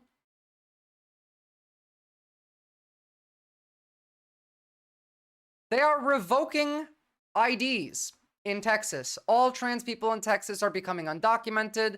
Folks are losing access to things because their IDs are no longer working. They're revoking IDs of trans people who they know about. This is turning off those IDs and fucking up loans, financing, housing, work. DPS is not renewing or replacing these IDs for trans people. They are confiscating documents and tearing up court orders. The Texas government has been making lists of trans people for years. The next step in their eliminationist agenda is to make just being trans illegal, which they've already put forward. It would literally mean, so if you are driving through Texas from, like, let's say California, and you're trans, you are now illegally you're just existing illegally. No ID equals can be deported or detained. That's also true. You're right, this is an Ayatollah government. This is, like, Trump bin Laden is in charge right now. Sorry, now let's get back to this idiot. Never moving to Texas? Good call. President Kennedy. Did these most recent releases confirm or negate your initial charge? Being involved in the assassination of President Kennedy. No, I didn't. In the film, if you look closely, there's no such statement. No, I didn't. If you Yes, look sir. closely at the film, there's no. It accuses the President Johnson Okay. of being part of a complicit in a cover-up of the case, but not in the assassination itself, which I don't She know. literally confused two people with the last name Stone, Roger and Oliver Stone. How would one go about fleeing the United States? It depends on where you want to flee to, but, you know, if you're seeking to flee the United States, I have some resources in my Discord on that, where you can go check them out. Depending on where you're trying to flee to, there is things you can do. We've talked about this many a time, you know, like, if any of you actually want to flee, join the Discord, figure it out. I'm never visiting America at this rate. I have friends I really want to visit. I'm terrified to go home. I've been wanting to come visit the States for a long time now. I've been gone for 6 years, and now I will not. I'm pretty sure they could just arrest me at the door. Technically, like, what I'm doing is terrorism to the United States now, isn't it? Bobo still can't find a location to flee to ever. Everybody else just keeps shrugging their shoulders. Australia will take you if you can get here. It's expensive to get here. You can apply for... a lot of people are actually fleeing to Mexico. In fact. Hold on.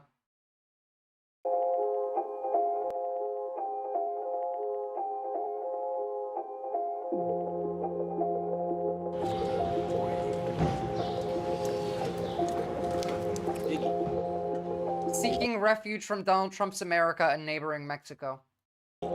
Sit. Wife of a coworker is a green card holder and a Canadian. She could get deported fairly easily. Again, like, Runda, we need to stop calling these deportations. They are not deporting people. They're extraordinarily renditioning people. Like, they're not sending people back to their country. We had someone sent to Costa Rica recently. Why the fuck are we, like, it's not even El Salvador. We were sending people to Costa Rica. In November, with the results of the election, when Trump won, who I don't support, I thought, maybe this is the tipping point. Maybe this is the reason that says, yeah, go ahead and move. I do take personally the comments and the negative and the racist comments from Trump. Imagine, could you guys, did you have on your bingo card American migrants fleeing to Mexico? From the administration, from others, because I'm Latino, especially when they make comments about immigrants. I think of my parents.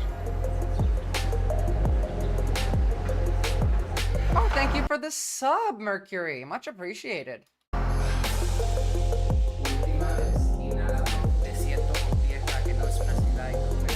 Decided to move here because I didn't agree with the direction that the United States was going into. The United States is not the country that it once was. No, it's not. The American dream no longer exists. And those who are able to elevate and get further in life in the United States are typically people who are, blonde hair, blue-eyed, white Americans, and the rest of us not so much.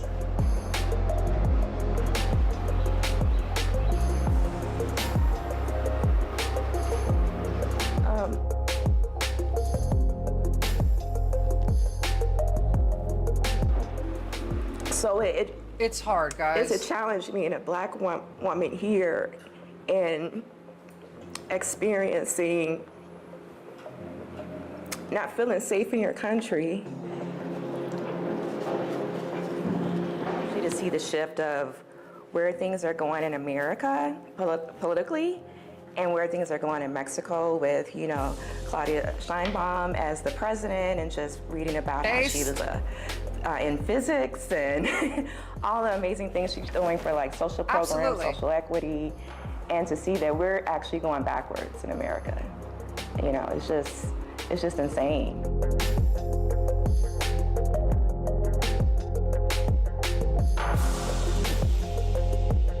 Around a fifth of the people, Americans that live outside the US live in Mexico.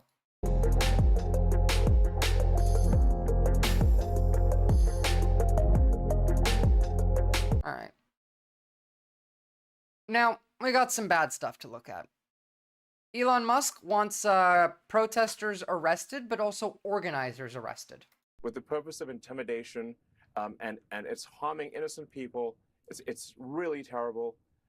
And I think what we actually have to get to are the people who are organizing and paying for these attacks and protests. That's who we really need to go after. Yep. Yeah, absolutely. The people at who are actually throwing the Molotov cocktails, they are the foot soldiers. Right. But we need to go after the generals, and we're going to do so. The president has made it very clear that we're going to go after those that are paying and organizing these violent attacks. And so protest organizers said the same thing. There you go. I believe that is exactly what will happen. Do you know who they are? We're coming for them. Do you know who those generals are? No. We know. We do. Yes. And this poor snowflake fees. Yeah, literally, like, this man was crying on the 5. Hopefully, the prosecution will be for Joining- RICO and an organized criminal enterprise, which makes the penalties even Absolutely. more serious. With the Look, before we go on with that, just a little bit of positivity. This is what the governor of Colorado did, because Donald Trump had a portrait of him made that he was very unhappy with. And so this is making fun of that. And I think that this is wholesome and based. It's very funny. Random question, is George Soros an American at the moment? I have no idea. Who gives a shit about Soros? George Soros, American citizen? No idea. Who cares? This is funny. No one likes an unflattering photo or painting of themselves, which is why I went a different direction for my official portrait. I've always been proud to support Colorado art, and this portrait was an exciting opportunity to do exactly that while embedding my image into the fabric of Colorado's history. I'm proud of the final product. I want to thank the artists for their artistic vision, and personally feel like I have never looked better. I like this. This is funny. It's nice. Beyond some of the bad. We're going to see a lot of Jesse Waters today. Sorry, guys. He's said a lot of horrible shit recently. Yes. So we've encountered, there's really so much for it. It's deciding what should be prosecuted first, because it's such a long list. You have to actually prioritize the list. We convey the list to the Department of Justice. The DOJ has a process. I think they're saying someone stole 400,000 social security numbers from Elon. That they go through to review and think about it. The wheels of justice turn slowly. In fact, obviously, I have a maniacal sense of urgency. So to me, when I see that terrible fraud has happened, I'm like, why haven't we arrested someone already? No. But as the saying goes, the wheels of justice turn slowly but surely. And I think probably the person that stole 400,000 social security numbers, at least, maybe more, will. You do realize that no one stole this shit. This is just stuff that was sold to companies. The SSNs Elon stole from the Treasury? Yeah, absolutely. You know all of those are being fed into XAI, right? He's lying about them being... Maybe he's not lying about them being stolen. Maybe someone did steal them and sell them to, like, private companies. But all of those are being fed to XAI. Will be arrested, hopefully this week. Please don't prosecute me for all the crimes I committed. With respect to the non-governmental organizations, these sort of fake NGOs, I think there needs to be a number of arrests in that regard as well. Oh yes, yes, we have to get rid of all of the NGOs because these are fake charities where mostly Democrats, almost I don't want to be clear.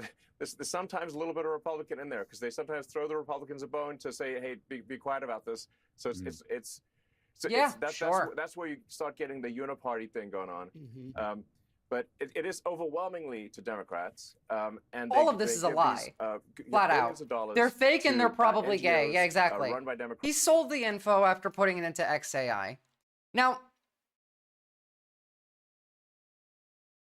he's just crying on Fox News. To talk to you about what Doge has been doing. So you've been making cuts to a lot of the agencies that have open investigations and regulatory battles. Yapping is neutral, depraved ambiance. It's how you're yapping and what you're yapping about that makes it positive or negative.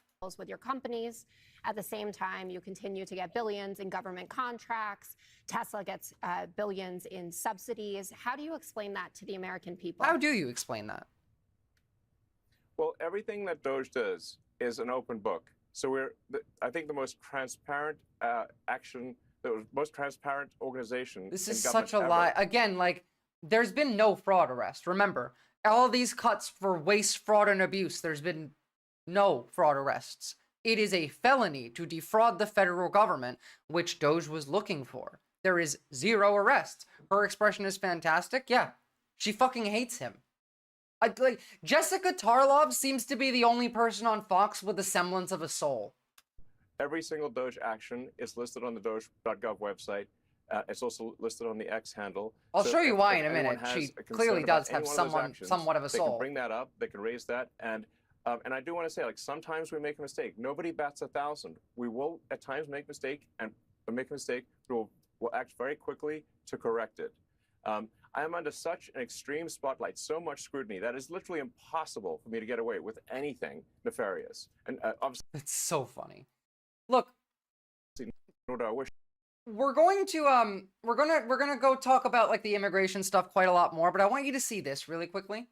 But Viz, the fact that there isn't any arrests is proof the deep state is refusing to prosecute. Unironically, their argument here, Jesus Christ. So Jessica Tarlov was mad about a U.S. citizen who committed no crimes being picked up and sent to El Salvador. She was upset about this. Time magazine was there when the gay barber from Venezuela who had a crown tattoo that said mom was being processed coming into El Salvador. And, oh, am I boring you? I'm sorry, says Tarlov. Jesse Waters responds, no, but you've been talking about this gay barber from El Salvador with some stupid tattoo for weeks. Weeks, Jessica. That's a lie, by the way. This only happened last week. Gutfield says, yeah, come on. It's just a gay barber. He's an innocent guy who got swept up in a deportation. Hopefully we'll get it figured out and straightened out, but a lot of people in this country, Jessica, get arrested for things they didn't do, get falsely accused and falsely convicted. Just, like, straight up telling you. Doesn't matter. She's clearly the one that has somewhat of a soul because she's upset about this. Someone who committed no crime. All the president is trying to do. We're going to see a lot of that. Don't the worry. Will of the I have a lot. people. A lot. And they're trying to stop the will of the people through judicial trickery. I feel like maybe, do all of the people out on the street protesting you count as the people? What about the will of those people, Elon? And in fact, in general, there is a huge problem with activists that are actually politicians in judges' robes. Yeah. And that needs to stop. It's undermining the integrity, the reality, and the perception of the integrity of the legal system of the United States. And these fake judges should be ashamed of themselves. They are not, they're just pretending to be judges, but they are not, they're making the law instead of implementing the law. You know who is actually corrupt, really quickly? Not the judges, but major CNN investigation. And here's what it reveals. The attorney generals. It reveals that more than a dozen attorneys general across this country, both Republicans and Democrats, took extravagant trips paid for by major corporations. Okay, maybe that bothers you on its own, but it adds here. Federal prosecutors will thousands of dollars, business class, and a whole lot more. And who paid for them? The companies they were investigating. Oh, look, the attorney generals, all of them were maybe being paid by corporations that they're investigating. Eyes out front. Attorney General Torres? Excuse me, sir. Hi. Could I just grab you for 1 second? New Mexico's Attorney General Raul Torres is on his way into a public meeting. These are the activists. These are the fake attorney generals. We'd reach out to your office. We hadn't heard back. Sure. Let me do this, and we can have a talk afterwards. Okay, thank you, sir. What we're trying to find out is why he and a bipartisan group of attorneys general would accept invitations to join corporate lobbyists on an exclusive trip to South Africa in 2023, featuring a safari, a stay at this 5-star hotel, wine tours, and gourmet restaurants that serve Wagyu steaks. There's a very long video I want to watch if we have time at the end of this about Peter Thiel and Elon Musk and their upbringing, but... Costs covered if you're an AG. This is illegal. Flight allowance of up to $26,000. CNN obtained text messages about the trip, including the guest list, which shows more. Ooh, let's see. Georgia, Minnesota, Mississippi, Nevada, South Dakota, Delaware, Kansas, Texas, Illinois, D.C., Arkansas, New Mexico. Than a dozen attorneys general, the chief law enforcement officers of their states. These Republicans and these Democrats. Also invited, this long list of corporate lobbyists and lawyers from some of America's most powerful... I love how their names are all blocked out, but yeah. ...companies like Amazon, Uber, Pfizer, Albertsons. Some of the same companies the AGs have sued. Yep. The group that put it all together is the AGA, the Attorney General Alliance, an association funded by those private businesses. It calls donations... I'm telling you guys, we might end up... actually, not might. We likely will end up worse than Nazi Germany. Because the Nazis did what they did with their number one, like, priority being nationalism and hatred. That's what fueled their, like, agenda. Ours has the nationalism and the hatred in it, but above those is profit. We have the profit motive when the Nazis didn't.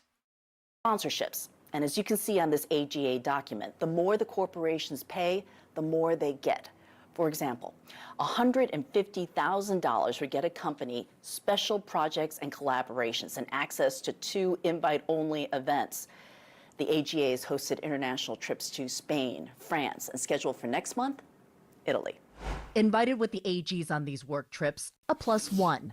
Like when Ohio's Republican Attorney General Dave Yost and his wife booked business class tickets to France last year. The South Africa trip did include meetings on topics like cybersecurity and international relations, but also a wildlife bus tour, as seen in a separate text chain of African animals as an AGA staffer shared. Replying to those photos, Chris Carr, Georgia's Republican Attorney General, who texted, "That's fantastic." If any of these people are from your state, I hope you're getting real fucking mad and getting ready to blow up their inbox, their phone voicemail, their email. Like, send shit, yell at them, go call them over and over and over again. This is your responsibility. After World War II, Germany still existed and would reunite after. We're done. America will never exist again. Not like this, no. Thank you again. We're basically Once Argentina home, now, Carr's Mr. staffer Haji. texted, "The boss had a blast last week and asked for the calendar of upcoming..." Argentina did exactly what we're doing. Milei came to America and asked the Heritage Foundation for help when he won, and they gave him Project 2025, which he then implemented. We are doing the same, but we're going above and beyond. Events. At the time, Carr's office had an ongoing investigation into TikTok, which had a lobbyist invited on that South Africa trip. In a statement, Carr's spokesperson told CNN that investigation continues and added Carr supports AGA's educational forums that are essential to staying ahead of emerging threats. Neither Carr nor any of the Republican AGs agreed to interviews. We caught up with Torres and other Democratic AGs at this public event. His office is part of a multi-state case against Amazon. The company had a representative invited to the AGA South Africa trip. Also on that trip and part of the suit against Amazon, Minnesota Attorney General Keith Ellison. I wanted to ask about the international trips. Yeah. Ellison's office had not replied to our 2 emails asking about AGA trips. Why go on these international trips that are sponsored by corporate lobbyists? Well, from Mexico, we have a large amount of fentanyl coming. Holy shit! They literally can't even justify anything. They can't even lie well. From Mexico, we have a large amount of fentanyl coming through. There are a lot of... There's fentanyl coming from Mexico, so I had to let Amazon pay for my $26,000 trip to South Africa. International issues that we deal with every day. Ellison did not mention South Africa or France in our discussion. I understand of how course this not.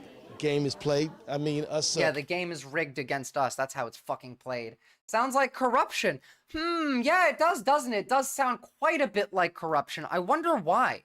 Like, why? Well, who's doing corruption here? I thought we were like the saved United States. We had our Liberation Day, didn't we?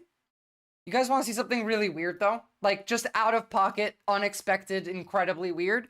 Texas passed, Jack Posobiec is very mad about this, obviously, the Russian asset. Resolution declaring March 23rd as Pakistan Day. I mean, I have no issue with this at all. I'm just shocked that this passed in Texas. And consider H.R. 32.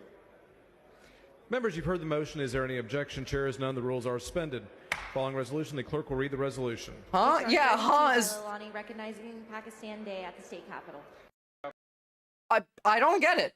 Not on my bingo card for this year. Yeah, look like the Nazis are mad about it.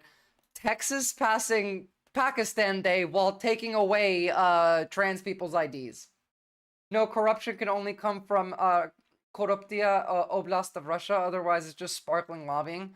Well, I mean, honestly, now it's from the American perspective, the only corruption is in Ukraine and Europe, I guess. Look, I showed this before, and I'm going to show it again. He was right. Wait, hold on. There we go. Is our diversity? We've been talking about this It's for so years quiet. as a country of immigrants, and we let them define the issue on immigration. We let them define the issue on DEI, and we let them define what woke is.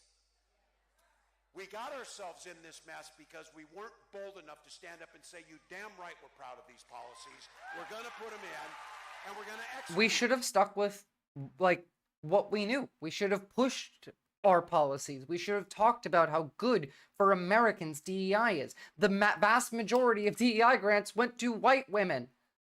Can't tell if it's Pakistan Day because celebrating other cultures, some weird Taliban validating shit. I can't even tell anymore. Who the fuck knows?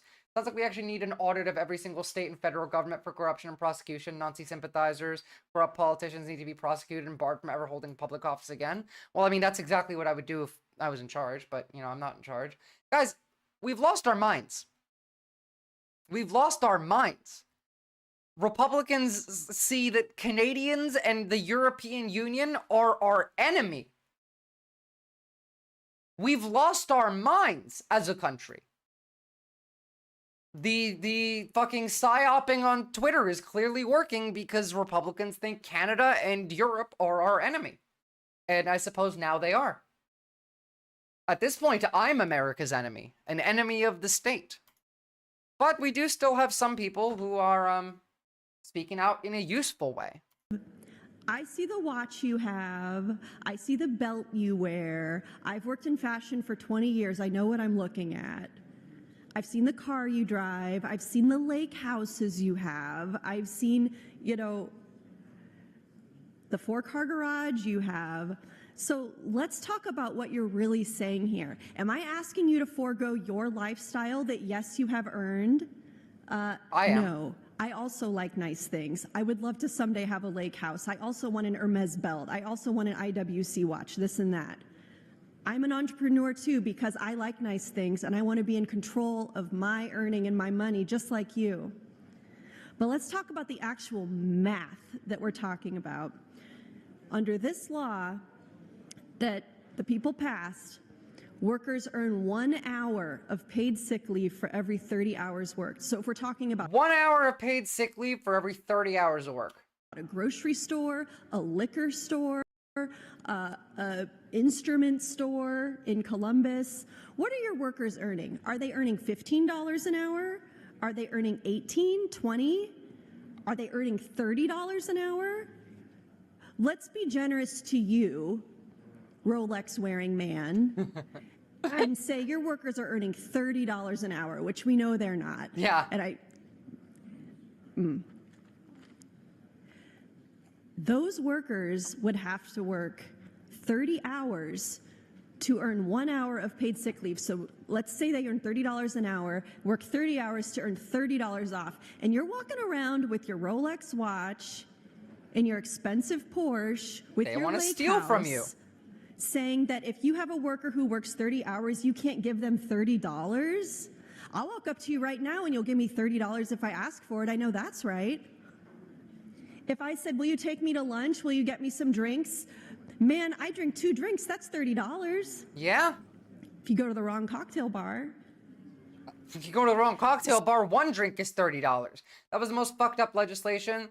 That whole let's take the people's vote and flush it. Basically, yeah. So the boo-boo, They hate you. boo-hoo-hoo, They I'm so hate sad, you. I'm going to go out of business. Be serious. There are real small businesses like mine, like many of yours as well, that are competing with large corporations that get massive tax breaks, that get massive discounts on benefits. The current system is already favoring big business, and this amendment just does more of that. To be honest, 1 hour of sick leave per 30 hours of work might be slightly above average for Americans. Yes, but most Americans don't even get paid sick leave. This is for if you're working full-time for a corporation that gives you sick leave, they reduce the amount that they're required to give you. You don't have the right to your business. Yeah, literally. All right, let's start talking about the illegal, extraordinary renditions. Secretary also addressed this a couple of times on the trip. He was asked about certain numbers of visas that were revoked. He said he didn't know, but that we'll revoke the visas of whoever it is that fits within the category of what it is we're deciding is going to get your visa revoked, which is illegal activity, essentially. Rumea Öztürk did not do anything illegal, never charged with a crime. Mahmoud Khalil has never been charged with a crime. Mahmoud Utal has not been charged with a crime. Badar Khan Suri has not been charged with a crime.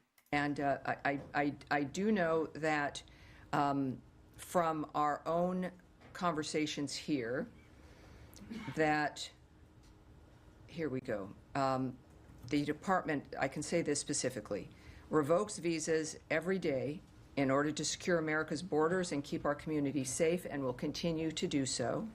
Because the process is ongoing, the number of revocations, as I've noted, is dynamic, and the department generally does not provide statistics on visa revocations, but the Secretary... Yeah, okay. Here's Donald Trump. And we hope this court system that's become so active all of a sudden in trying to protect some very, very bad people of crime. People of crime. They have to stop. They have to let us do the job we were elected to do. People of crime. I kind of like that. Do the job. They shouldn't be interfering in that. It's a very sad thing that's going. Nobody can even believe it. And we hope this court system that's... Look, it's real bad, guys. The U.S. is deporting men to El Salvador without due process, many of them guilty only of fitting the description. Taxpayers are funding their imprisonment while a camera crew films it all, not for transparency, but for propaganda. I mean, I would like to know who's the camera crew that was hired to film this propaganda, and what company is literally exploiting the men in these videos for what? Look, I think that a lot of the things that the Trump administration does is, in fact, to distract us. They want us to talk about this, so we don't talk about that. Like, he comes out and says, third term, and, oh, I'm mad at Putin, and he thinks yeah, he'll stop talking about that third term shit. Next time someone mentions that to you, call them an idiot and move on. Signal gate push from the front Don't of the Sunday normalize shows. it. But lucky for, you know, well, maybe unlucky for Donald Trump. Yeah, you're paying for those 200 guards, by the way. We can walk and chew gum at the same time. The men that you see in these videos that are dressed in white that the United States sent to El Salvador, your tax dollars are paying for them to be housed there. They didn't just pay for the flight. The tax dollars are paying for every single one of these men, many of them, now innocent people who are not gang members, to be housed in a prison and they were sent there with no due process. Yep. That's not the America that I want to live in. Well, that is the America you do live in, because due process, that's not for you. And he's not from Maryland. We He's sold from these El people. Salvador. This is about the Maryland father who was sent to El Salvador. The Trump administration says it mistakenly deported an immigrant with protected status, but the courts are powerless to order his return. The Trump administration acknowledged in court filing on Monday that it had grabbed a Maryland father with protected legal status and mistakenly deported him to El Salvador, but the U.S. courts lack jurisdiction to order his return from the mega prison where he's now locked up. Yeah. It's so bad that even measles cases even fucking Joe Rogan is saying this shit. But that's also when mistakes get made. Right. And I think a human being being plucked out of nowhere and ending up in a country he's never been in a maximum security prison with gang members, seems like a bad thing to happen to me. It's horrific. It's horrific. I don't think that should be controversial. No, that's not controversial at all. And this is the thing, measured twice, cut once. This is this is kind of crazy. That could be possible. That's horrific, and that's bad for the cause. Like, the cause is, let's get the gang members out. Everybody agrees. But let's not innocent gay hairdressers get lumped up with the gangs and then... Yeah, by the way, there's this isn't what there's no gang members we're getting out. We're just arresting people with tattoos. Like, how long before that guy can get out? Can we figure out how to get him out? Is there any It is a broken clock moment for these to two. alert Yeah, the authorities absolutely. that they've made a horrible mistake and correct it?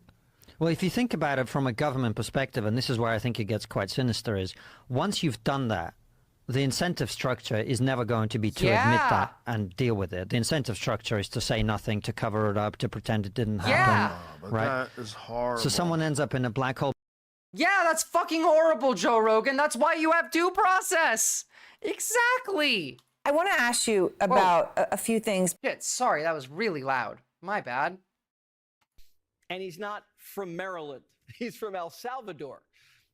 He's actually not from El Salvador. He was Venezuelan.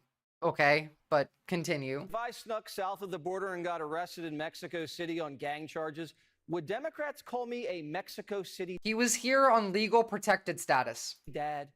Thank you, SN. And just because you have a kid doesn't make you innocent. OJ had kids. Did Democrats call him a California dad? Actually, OJ was innocent. So Oh maybe yeah, they did. OJ was innocent. Mhm. You have foreign terrorists telling judges, my life's in danger if you deport me. Well, our lives He are does have the most punchable face on TV. You are allowed to say that. That's not a Fed post. Not saying you're going to. He just has a punchable face. That's a fact. That fucking guest of Rogan just 5 months ago was talking about how Trump is critical to save the world. Fuck that guy. Oh, yeah, no, it's a broken clock moment for those two, but like still. in danger if we don't deport you. And if you're a terrorist, life's dangerous wherever any Bulletproof bullet. That was in America. We don't live in America. This is Nazi America. In real America, yes, when you come to America, you're an American, but that America died. He wrote a whole book about how he did it too. Yeah, literally. Here's Stephen Miller in this country. And now they say they have the temerity to say that every single invader that Joe Biden let in invader, every invader should get their own individual judicial trial before they're deported. Yes, I think they should. That's called due process. Speaking of Nazis, yeah, literally, like, oh, they want every single one of these to have their own trial, as if this is like a brand new thing that's never existed, that we're asking them to split the atom. Yeah, this is Goebbels.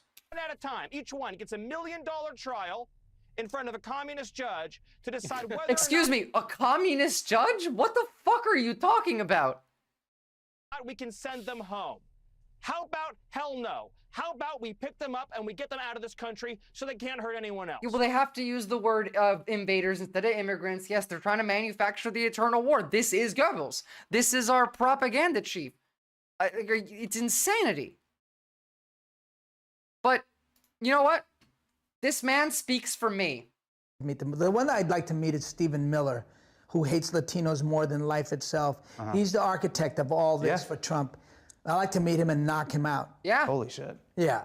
Meet them. The one I would love to do that too.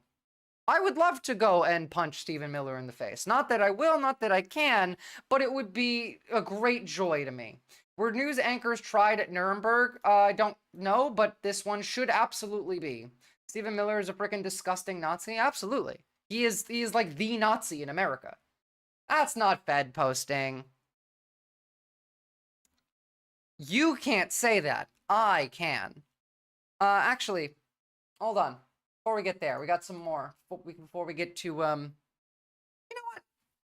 I gotta pee. I'm gonna leave you with this guy for a second. We got so much to go through.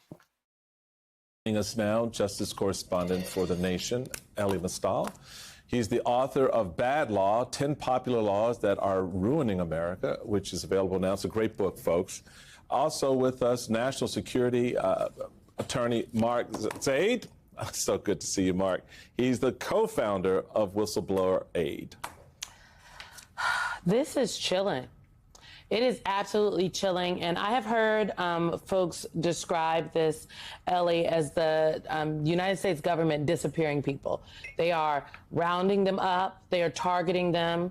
The Secretary of State says it's because they revoked the visas, but they are literally hunting for the people with whom the visas they have selectively canceled, and then snatching them off the street and not charging them with anything and detaining them.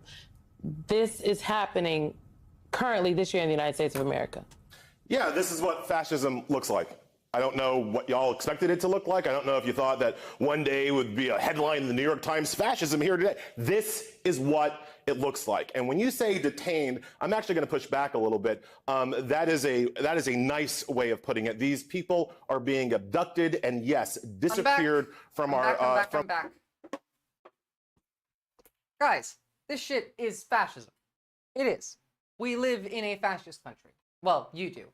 The Orange Pied Piper is an imbecile? This is true. You purge for 1 second, Comrade Lennon. That's how you delete the messages. Although it doesn't delete off the screen, I believe. From our streets under executive fascism authority, right? And so when you say the Democrats, all of whom voted to confirm that little Marco Rubio, they're demanding questions. Maybe they should have asked him some questions before they voted to confirm him, would be my question. The bloody peasant. Reality, stats, numbers, none of that shit matters. They don't care. for the Democrats. In terms of the legal structure here, I think it is important for people to understand that there is none. Yeah. We're going to talk about the Alien Enemies Act, and we're going to talk about the trumped-up legal authority Rubio and Trump to be claimed to be using. But ultimately, we are beyond a point of basic due process. As you pointed out, Simone, these None of you people get it. haven't even been charged in court. Not a single one of these people are guilty of a crime. They've not been charged in court. They've not seen a lawyer. They've not seen a jury. They've not seen a judge. These people are innocent through the eyes of the law internationally. We are grabbing them. We are kidnapping them. We are the terrorist state. America is Al-Qaeda. We are kidnapping people and sending them to labor and death camps with just because they have tattoos, because they're brown, because they speak Spanish, because we don't like them. The government has brought no evidence to suggest Guilty until what their proven illegal innocent. Actually, activities now it's just guilty. You're not even, there's no innocent now. may have been. Ozturk, the student, as far as we know, all she did was write an article in a student newspaper, and she was abducted off the street. Yeah. This is what fascism looks like. And so I hope people look at it, and I hope the people who voted for Trump look at it and understand that in a student fucking newspaper. This is what they've done to this country. Mark, it is not only Ali Mastal who is outraged. You had a... Yeah, the caliphate lives. I just didn't realize it was in the White House. Look, hold on. I'm gonna bring some links over that I want to show you before we continue with that video, because I do want to finish it. But there's some context added that I would like you to see first. Let me just line those up. The type of country that we live in is not the type of country that we have had in the past. We, like, never in our lives have we lived like this, and it's fucking insane. Here's how they want to deal with the judges. Where were you taking him? New video obtained from defense attorney Murat Erkan showing the aftermath of his client Wilson Martel LeBron after ICE agents took him away last Thursday. Where were you taking him? New video obtained from defense attorney Murat Erkan showing the aftermath of his client Wilson Martel LeBron after ICE agents took him away last Thursday. Where were you taking him? He was ordered, like, they ordered ICE to not arrest him. The judge said, no, this guy is, like, protected. Nah, don't care. Don't care. But a judge ordered that he should remain in this country. So are you saying that it is okay to ignore a judge's ruling if you don't like it? Who does that judge work for? He's an immigration It was an judge. immigration judge who works for the Department of Justice at the direction of the Attorney General of the That's not how courts work. United States, whose name is Pam Bondi, who has committed to eradicating MS-13 from our nation's interior. But a judge ordered... That's not how courts work. It's just not true. ICE is the United Statesian SA. You know, we're the fuck. This is the Gestapo right here. I need to tell you all about my Twitter fight with JD Vance. That's not the how news just anything broke works, that for the short first sport. time, the Trump administration admitted in court that they sent a father from Maryland to rot in a dictator's torture dungeon based on, quote, an error and, quote, an oversight. Even worse, the Trump administration is also arguing in court that even though they've mistakenly sent this man to a Salvadoran prison, they have no ability to bring him back. The Atlantic broke the story Monday night. The man's name is Kilmar Abrego Garcia. He came to the U.S. in 2011 because real gang members in El Salvador were threatening to kill him. He married an American citizen. He works full-time. He's caring... This is a paramilitary force. Yeah, it's like the Wagner Group. For two kids. Wagner, One is a rather. 5-year-old with autism who can't hear well or communicate. In Mhm. 2019, Garcia spent a year in ICE detention because he was accused of being a gang member. An accusation based only on his Chicago Bulls hoodie and a single informant who claimed that Garcia belonged to a chapter of MS-13. Guys, from JD Vance, right here. 2019, an immigration judge under the first Trump administration determined that the deported man was in fact a member of MS-13. He also apparently had multiple traffic violations for which he failed to appear in court. A real winner. Traffic violations. First off, no, not MS-13. That's a lie. He had traffic violations. That's all you need now. You fucking run a red light? Sorry, you're going to El Salvador. We are on track with Hitler 1-to-1, no difference right now. Yeah, we are. In a state where he's never lived. Even the police said they didn't believe the informant. To this day, Garcia has never been charged or convicted of any crime in any country. Yeah. Garcia ultimately won. No crime in no country. Maybe a traffic violation. I import 40% from the UK, and I paid 2% for the last 8 years in business. Trump lied about 10% he claimed the UK imposed. Of course, he lied about everything. In his case, a judge freed him and gave him a specific legal protection from being deported to El Salvador. He had a specific legal protection. Listen to that again. Of any crime in any country. Garcia ultimately won his case. A judge freed him and gave him a specific legal protection from being deported to El Salvador because the judge was worried that they'd torture or kill him. 6 years later, just a few weeks ago, as Garcia was picking up his son after work at his grandmother's house, ICE agents stopped him, handcuffed him, took him away from his family, and sent him to prison in El Salvador without any due process. And his wife only knew this because she saw his picture on TV. I was shaking with anger when I read this story last night. I tweeted about it. Yeah. I asked if Marco Rubio or Elon Musk or JD Vance had any comment. At 1 a.m. Eastern, JD Vance wrote back. He said Garcia was a convicted MS-13 gang member, a lie, with no legal right to be here, another lie, and told me it was, quote, gross to get fired up about the government admitting that it sent an innocent man to a foreign prison. You know, like, this is just Hitler shit, right? Like, I really can't even... I'm getting to the point where I want to say this is almost going above and beyond. What's gross, JD? That unlike your own Justice Department, you can't admit that you fucked up. That you and Trump refused to call up the Salvadoran dictator who we're paying $6 million a year to jail people, some who've committed no crime, and ask him to release Kilmar Abrego Garcia. Or Andre Romero, the gay Venezuelan makeup artist who's also been wrongly imprisoned. Or any of the more than a dozen... Captain Buggy, I'm sure they would look at, like, any crimes you might have had as a minor, because those get cleaned off your record, but not entirely. People you've now sent to be starved and tortured based on nothing more than a few It's a suspicious concentration tattoos. camp. Guys, it is objectively, definitionally a concentration camp. I think they read the history books more than we gave them credit for. Yeah, they just, liked what they saw. That might have been the issue. Oh, and this is funny to me. This is what Melania is talking about. While all of this is happening, throughout my life, I have harnessed the power of love as a source of strength during... JD Vance basically just made a race traitor accusation against his content creator. That's actually true. Challenging times. Love has inspired me to embrace forgiveness, nurture empathy, and exhibit bravery in the face of unforeseen obstacles. Girl, what Today, the fuck? We celebrate courage. What are you saying? A strength that is based in love. This truth is illustrated through our honorees. She's confusing the power of love with a badger nailed to her wall? Yeah. Like, it's almost satire.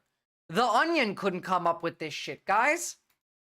A judge on Friday, or sorry, rather on Monday at a hearing, this is Patricia Millett, who raised due process concerns, some of the same concerns that we just heard from Ellie. This is related to the Venezuelan nationals who have likewise been disappeared.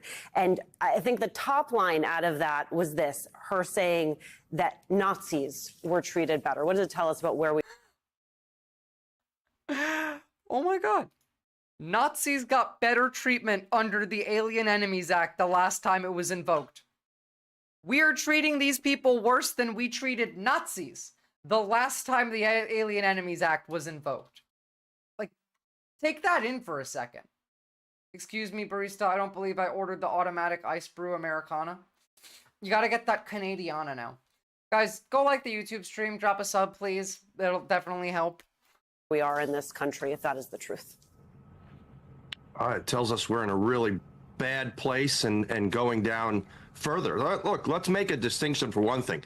You know, I imagine none of us want illegal gang members here in the United States and have no problems with those individuals being deported after proper due process. And there may be, for some of these students who are being detained, there may be legitimate reasons for some of them What's it like to have guaranteed health care? Pretty nice. Visora definitely doesn't have dyslexia, chat. Sorry, where did I mess up that time? I put the dyslexia font in, and it's been helping. Be deported if, in fact, they are assisting terrorist organizations, which Hamas is one. But that's separate. Autocratic. Yeah, no, I'm very much dyslexic. Good to know that this is how I discover that. Jesus Christ. I'm fine with gangs. In fact, they tend to be better socially equipped to protect their community, i.e. natural disasters when the government fails to do its job. Honestly, yeah, I agree. By the way, remember, we are arresting people in universities for their speech. Every single person in this room and the overwhelming majority of people that you know are one word away. It didn't matter if you're 13 years old when you said it. You're one word, you're one statement, you're one retweet, you're one like away from destroying your life.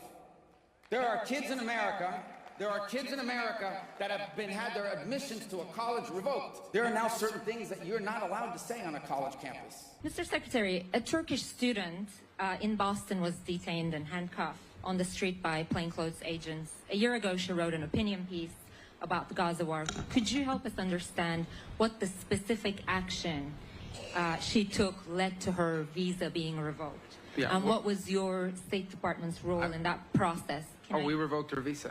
It's an F1 visa, I believe. We gave you a visa to come and study and get a degree, not to become a social activist. Like, obviously, we know that they don't believe anything. We know they believe nothing. But it's very funny to see. Big heart to all y'all. By the way, like, ICE is making these cops look reasonable, and I want you to remember how bad these cops are. One of these kids riding their bike accidentally, like, touched an unmarked vehicle, and this is what happens.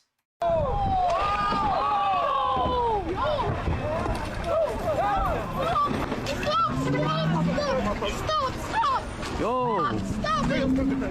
These people look better now because of how bad ICE is. Think about that. These people look better than ICE. What happened to free speech? It got taken away from us. We voted it out.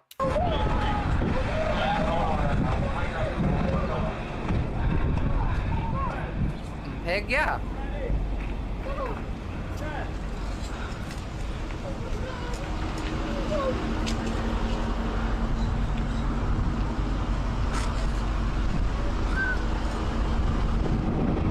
What the fuck? Sorry, Lennon, that was a bit much. I feel like Twitch might get mad at me for that one. Yo. Oh, you want to go too? Oh, you want to go too? For what? Recording it? You people are like, these kids are riding around. Could you share that video link? Absolutely. There you go. And again, like, these people are evil. Look, that cop is evil. But he's not as bad as ICE. And that's incredible. Oh, you know what? We'll take that one last.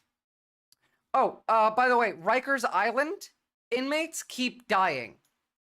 5th death in 2 months. Jenkins, 27, died after a medical emergency while incarcerated at the Vierno Center on March 31st. He was awaiting trial for an alleged attempted murder. His death is part of a troubling pattern, with 4 other inmates dying since February. I would like you to remember that Rikers Island is a jail, not a prison. So the people who are here have not been convicted of a crime. They've only been accused of a crime. Oh, so they're unofficially executing people now? I mean, there's not enough evidence for me to say that, but it is a possibility. It is like, at this point, it's hard to say that it wouldn't be a possibility. You know what I mean? But, technically, there's no evidence to say that.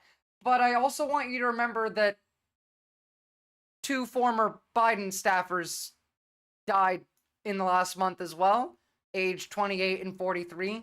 So, like, bit weird. One of them was a judge investigating, one of them was a, attorney investigating Ukraine and Russia. Embrace your inner Joe Rogan viz. Do the conspiracy brain. Am I gonna be the Alex Jones of the left? Do I have to be?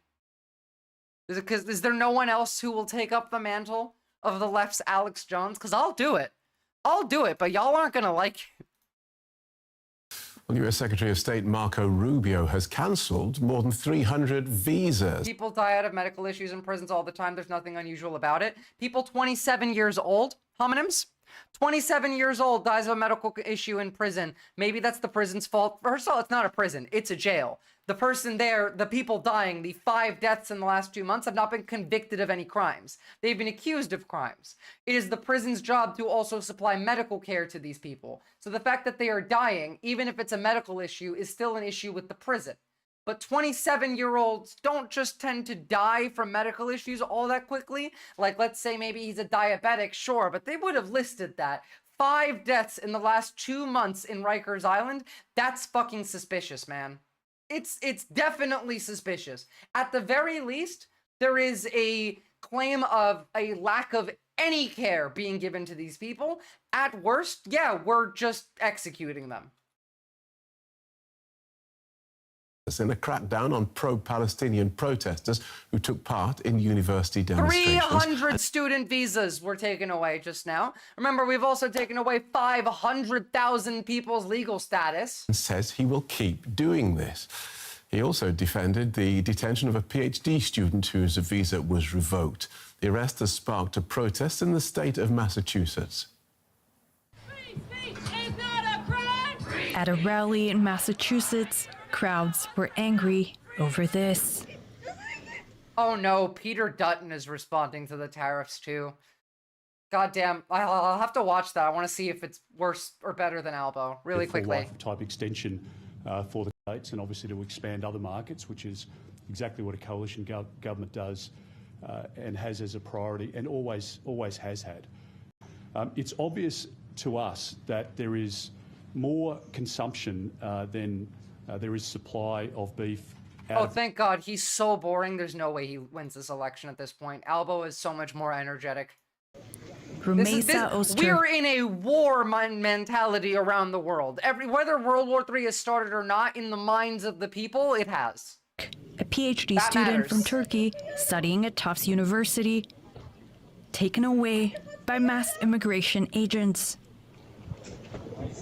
The Department of Homeland Security accuses her of taking part in activities supporting Hamas, but has not provided evidence, and she hasn't been charged with any crime. Activists say such arrests set a dangerous precedent, and that if there are reasonable dangerous precedent. Guys, we've been doing this shit. Hundreds of people are being detained, disappeared, sent to camps. What fucking precedent? Like, I know you have, like, this is DW. You're not even American news. You can say this shit. Why are you not? Grounds for suspicion, Ozturk should be tried in court.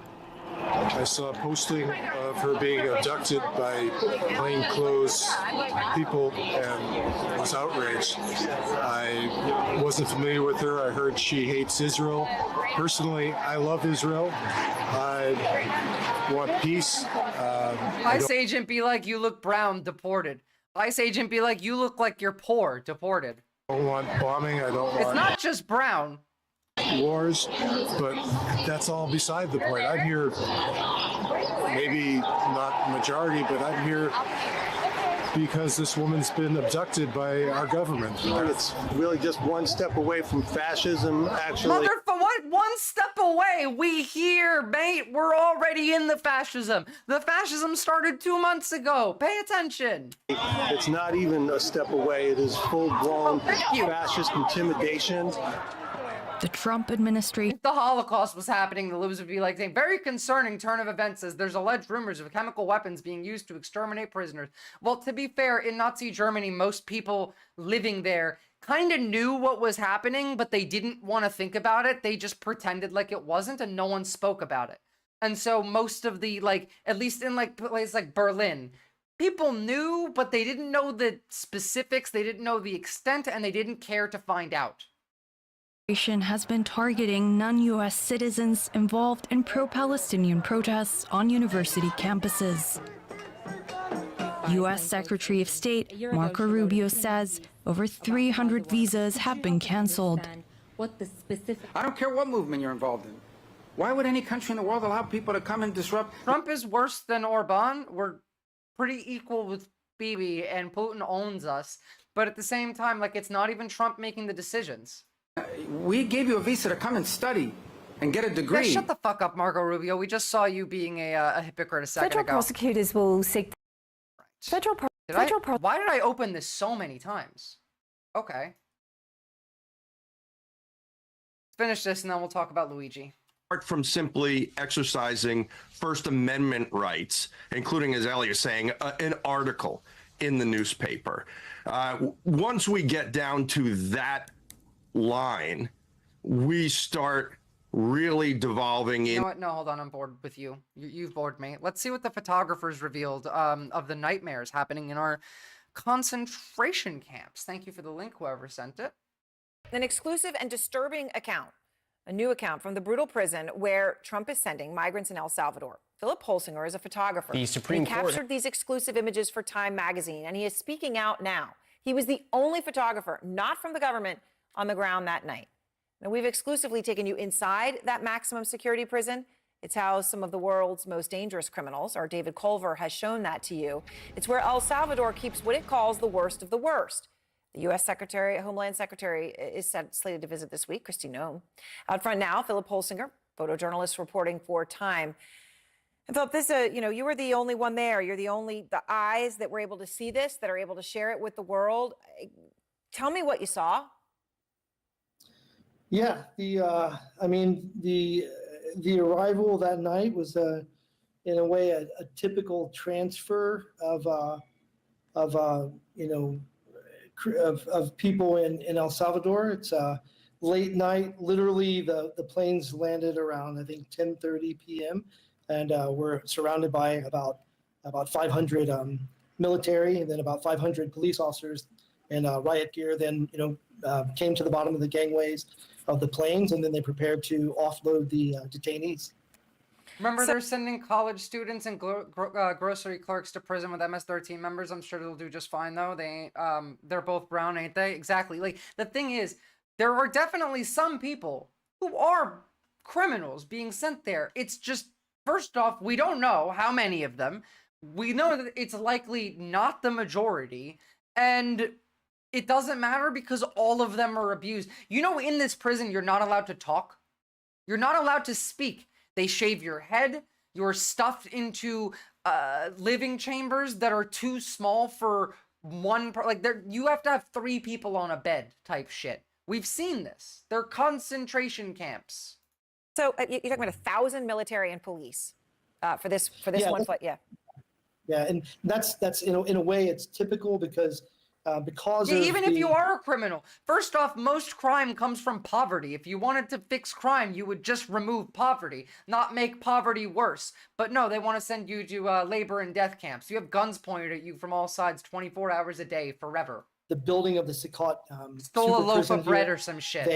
They move prisoners in country from the other jails, usually in large groups, usually around 2,000. So they sort of have a methodology, and they have to move them at night because the traffic is so bad that it's the only time that they can sort of safely move across the streets. So it's for someone who's never seen it, it's pretty daunting to see black-clad policemen and soldiers and that amount of people. So I want to ask you about a few things, but first about one young man specifically, because you reference him in your reporting for Time. You say that he claims to be a barber, not a gang member, and that he was sobbing. And can you tell me a little bit more about him and why, as you were photographing him and you were right there in those moments, why you believe him? So the context of that writing is that I've spent over a year here in El Salvador documenting the security transformation in the country. No, they're building camps all around the South. I think there's some in Texas, but it's not just camps. They're private prisons that already exist that are just being converted to detention centers for ICE. They're just converting regular private prisons to immigration detention centers. Immigration in hard quotes there. Working on a book here, and so I've had deep access to the prisons, and unfortunately, I've learned the details of the horror that was going on here because I've interviewed many of the murderers. And so I had an expectation of what was going to be coming off the plane in terms of detainees. which was not what I expected. But also you learn, as I'm sure you're aware, you learn to read people, and murderers, they don't whimper, and I bet the people who said Democrats and Republicans are exactly the same on immigration feel real stupid right now. The ones who think definitely do. Again, I'm still very mad at the Democrats for conceding the point because there was never an immigration issue at all. The border was never a crisis. Even Tim Walz said it after, after he lost, like we just watched him say that. But no, of course they're not the fucking same. It doesn't mean Kamala Harris wouldn't have built concentration camps for you. She would have pretty much kept everything going exactly as it was. You wouldn't have had a better life. Your standard of living wouldn't have gone up, but it definitely wouldn't have gone down like this, and you wouldn't have concentration camps. That somebody's innocent just because they whimper, but a whimper is different than a growl, And I think that as I began to watch some of the detainees kind of unravel, it caught my attention because they looked different. They didn't look like the kind of criminals I've been accustomed to around the world. And you're using that plural. I mean, you're talking about that young man who says he's a barber. He said he was gay, right? I mean, he said there's no way he would have been in this gang because of these things. There was another photo of a young man. Now, the prisoner in this video, this is your picture, but it also has been circulated by the president, Bukele, as his hair is being shaved off. So that's the one thing we've seen. And you said you can confirm he is MS-13, but that what you saw with him and seeing him is giving you nightmares. How come? My daughter told me to be careful about being so graphic. I'll say that I've worked in war zones. I've worked all over the world, and I've seen a lot of horror. And strangely, El Salvador is the kindest country I've ever visited. It doesn't correlate, Aaron. It's people here for what they went through. It's amazing how generous and kind people are. They should all be bitter. And part of my work here, I say, is that all the things I've seen in the world, I came to a kind country and I started having nightmares because I've read their files. I've interviewed hundreds of murderers in the prison. And what most people don't know is MS-13 and Barrio 18 and Tren de Agua, what's unique about these gangs is their protocol for murder. They aren't just street thugs. They actually go to great ends to torture people. And so I don't care. I don't care. Any gang member is more moral than the United States government. I would literally rather have MS-13 in charge of the country right now. I genuinely would. I'm not kidding. Because they would be less horrible. At least they would base their decision-making off of some logic. Like, as he said, they have reason behind some of the shit that they do. We just do it for no reason. It's just, let's fuck everything up for fun. Funsies. Hold on. I'm just getting some links ready.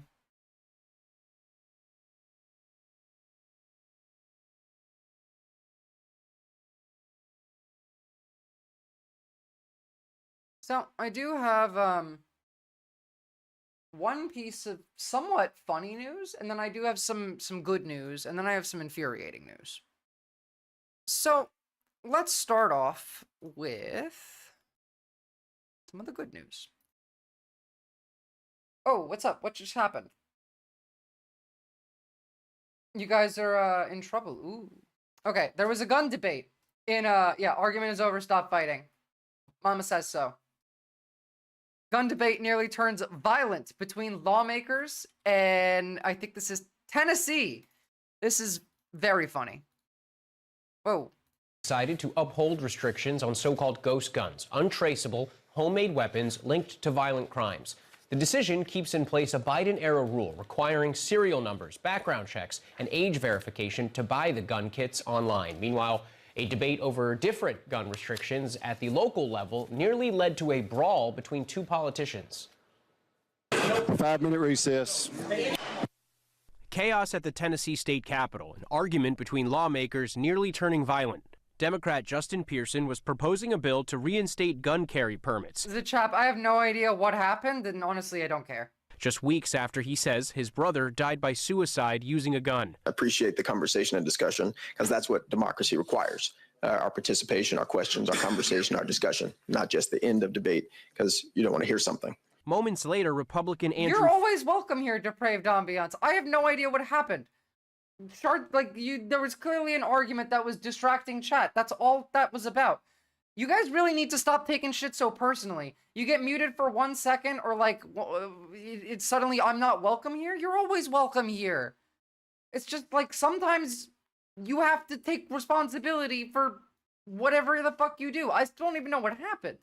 To say, oh, I guess I'm not welcome here, you're better than that. Okay, it was 60 seconds, mate. Get over it. You're better than this. You're better than this. It's literally, I can't look back at the messages. They're deleted and I'm working. You're literally distracting me right now by complaining about a 60-second mute. Come on. You're better than this, both of you. Farmer responded. I know every member in this committee's been here this year working, and I know you may have some things going on, but you have not. So I don't think it's fair for you to come in front of this committee and lecture us on hard work and convictions. It is a pathetic excuse for you to not answer the question of why we are doing nothing about the gun violence epidemic than to... Maybe you should just stop complaining about a 60-second mute that clearly the mod had a reason to. Shardspork muted you for a reason. It's distracting me while I'm trying to talk. Personally attack me. Eventually, his microphone cut off, but he keeps yelling at Farmer. After order was restored, Republicans rejected Pearson's bill. Then he walked up to Farmer. 5-minute recess. Pearson was physically restrained and left the meeting, later saying, I never thought I would have to defend grieving my brother in a General Assembly subcommittee. Farmer saying Pearson was trying to attack and demean his colleagues and then attempted to confront me physically. The two have a history. Farmer supported expelling Pearson back in 2023 for leading a protest on the House floor. Wild. And good to see you, Jessica Murph. We're doing all right. I love that energy, I do. Oh, by the way, you know how we love defending the Kremlin? You know what they're doing right now, right? You know how 4 American soldiers died in Lithuania? The president had no fucking clue about it at all when he was asked? Well, the people that were supporting the Russians are making jokes about it. Press F to pay respects. Lithuanian swamp incident, part of NATO exercise in Eastern Europe, spelled Eastern wrong. Swamp victory. The Lithuanian swamp versus American ground forces. They're making fun of us. The people that we are now allied. Of course they are. Of course, literally, like, they were airing nudes of Melania on TV the day after Trump got elected, so. But some good news. Hungary has stepped up their game.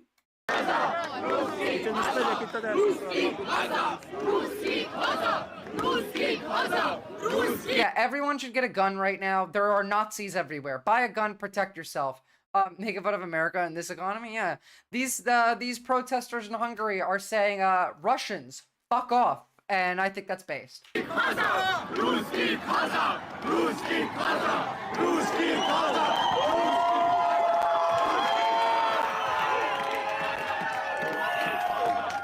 This is following an order that banned protests, by the way.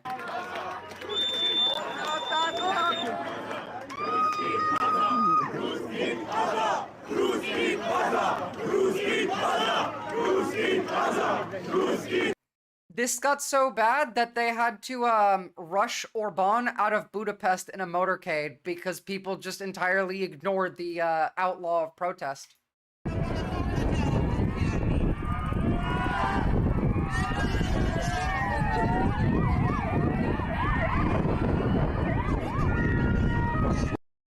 This is what you do. You have to be bold. This is how you get people like Orban to run the fuck away. Imagine 5 million people in Washington, D.C. following protest bans, screaming Trump fuck off, Republicans fuck off. Also, you want to learn some shit about some of our dictators?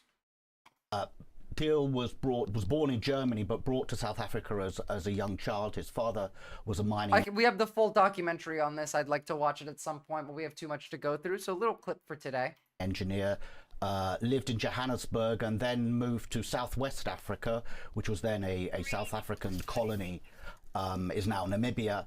and he went to school in Swakopmund, which was notorious as probably the last place on the planet where people still openly greeted each other with Heil Hitler and celebrated Hitler's birthday. He went to Elon and Teal went to the last school on Earth that had people greet each other with Heil Hitler. a German school there. Before moving to the United States on the planet, where people still openly greeted each other with Heil Hitler and celebrated Hitler's birthday. He went to a German school there. A German school in South Africa. Went to school in Swakopmund, which is I don't know where that is. Let's look it up. Swakopmund. It is in Nambia. It is where both of these people went to school. And by the way, I just want to remember, like, Hitler's birthday being celebrated is kind of important here, considering the deadline of April 20th for the Insurrection Act. The protest, is that like nationally? Yes, it is, in fact. Hold on, I have a link for it.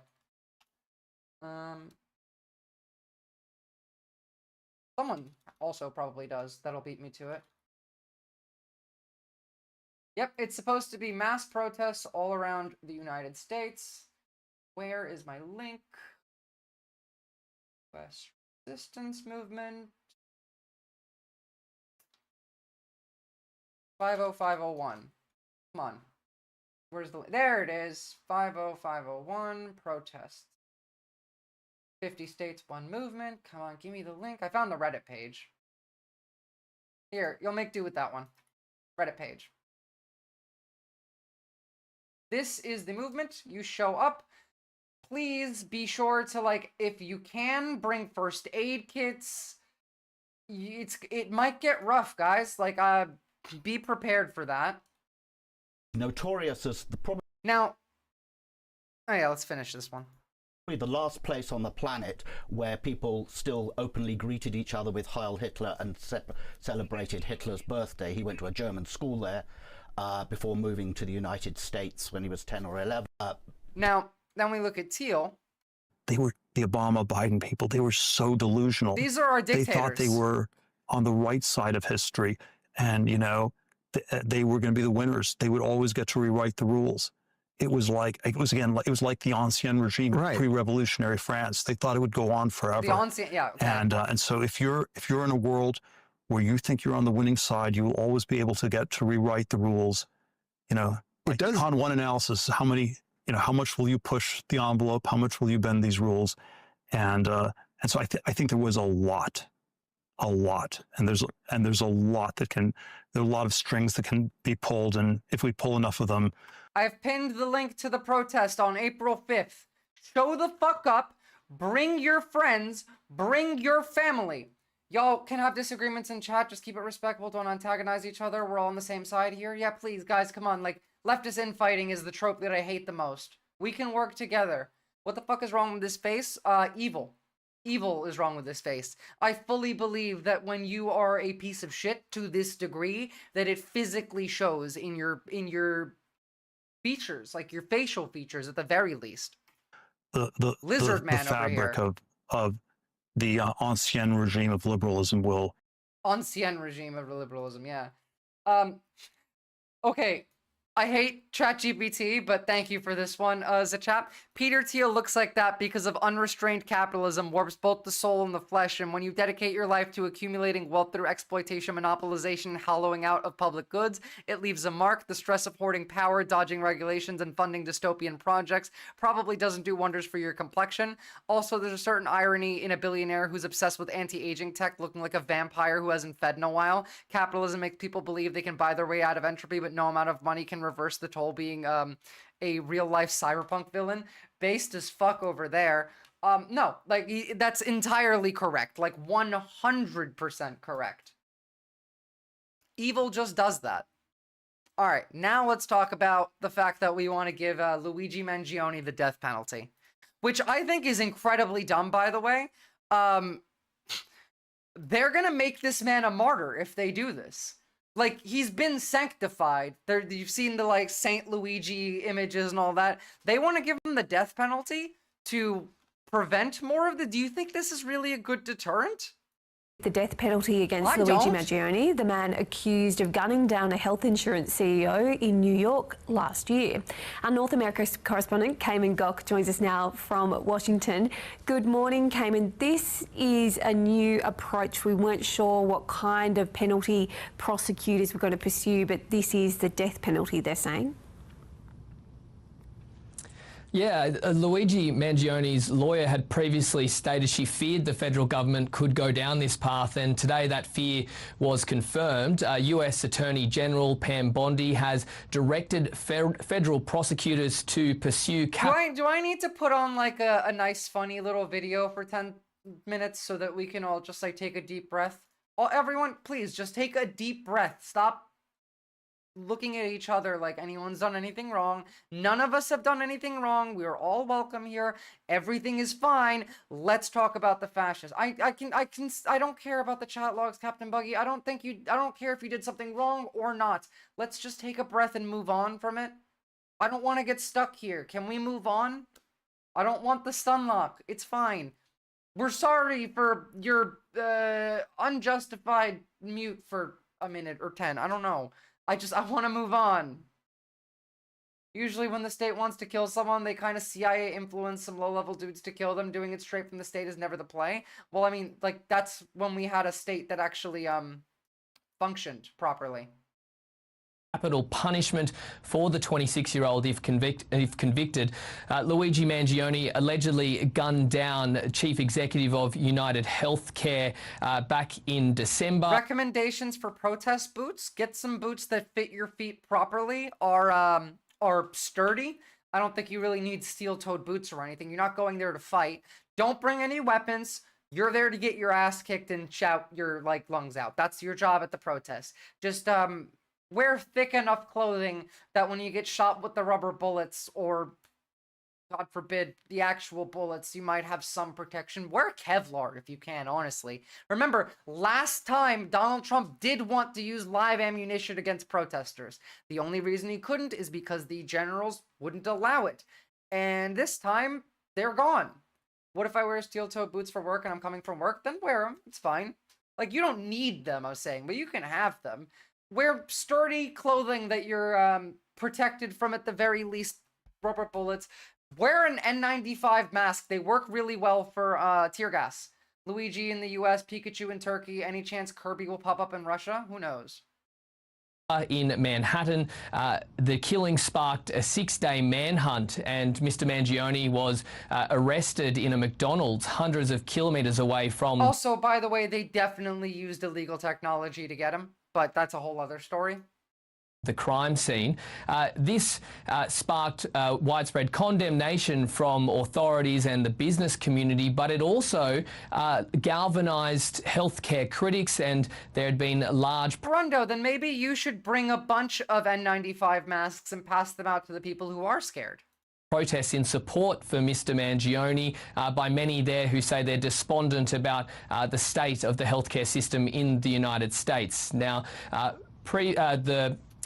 Joe Biden, the former president, issued a moratorium on federal executions, but since President Donald Trump has returned to the Oval Office, he's signed an executive order instructing the Justice Department to pursue its use when possible. Now, in a statement by Mr. Mangione's lawyer, Karen Friedman-Agnifilo, she says the Justice Department has moved from the dysfunctional to the barbaric. Remember, Luigi is innocent, and in any other administration this would have been a mistrial. They immediately declared him a guilty terrorist without any trial. Like, that's not how this works. But obviously we don't live in democracy. And their decision to execute Luigi is political, adding that Luigi is caught in a high-stakes game of tug-of-war between state and federal prosecutors, except the trophy is a young man's life. Now, Mr. Mangione is facing state and federal charges. He has pleaded not guilty to the state murder charges, but has yet to enter a plea for the federal charges where this should have been an instant acquittal, but obviously, like, this is not how reality works anymore, you know? We don't have innocent until proven guilty. We have guilty until proven guilty. Could face the death penalty. He's due in a federal court on April 18. If they kill him, they're going to make him a martyr. It's a mistake. I mean, like, it's a mistake to arrest him in the first place. The man did nothing wrong. He has said not guilty. So I believe him because he has not seen a court of law. But, like, even if you think that he did this, killing him is not going to make this better. Okay, so let's jump a little bit to Europe really quickly because of the tariff news. I want to know how Europe is responding. Let's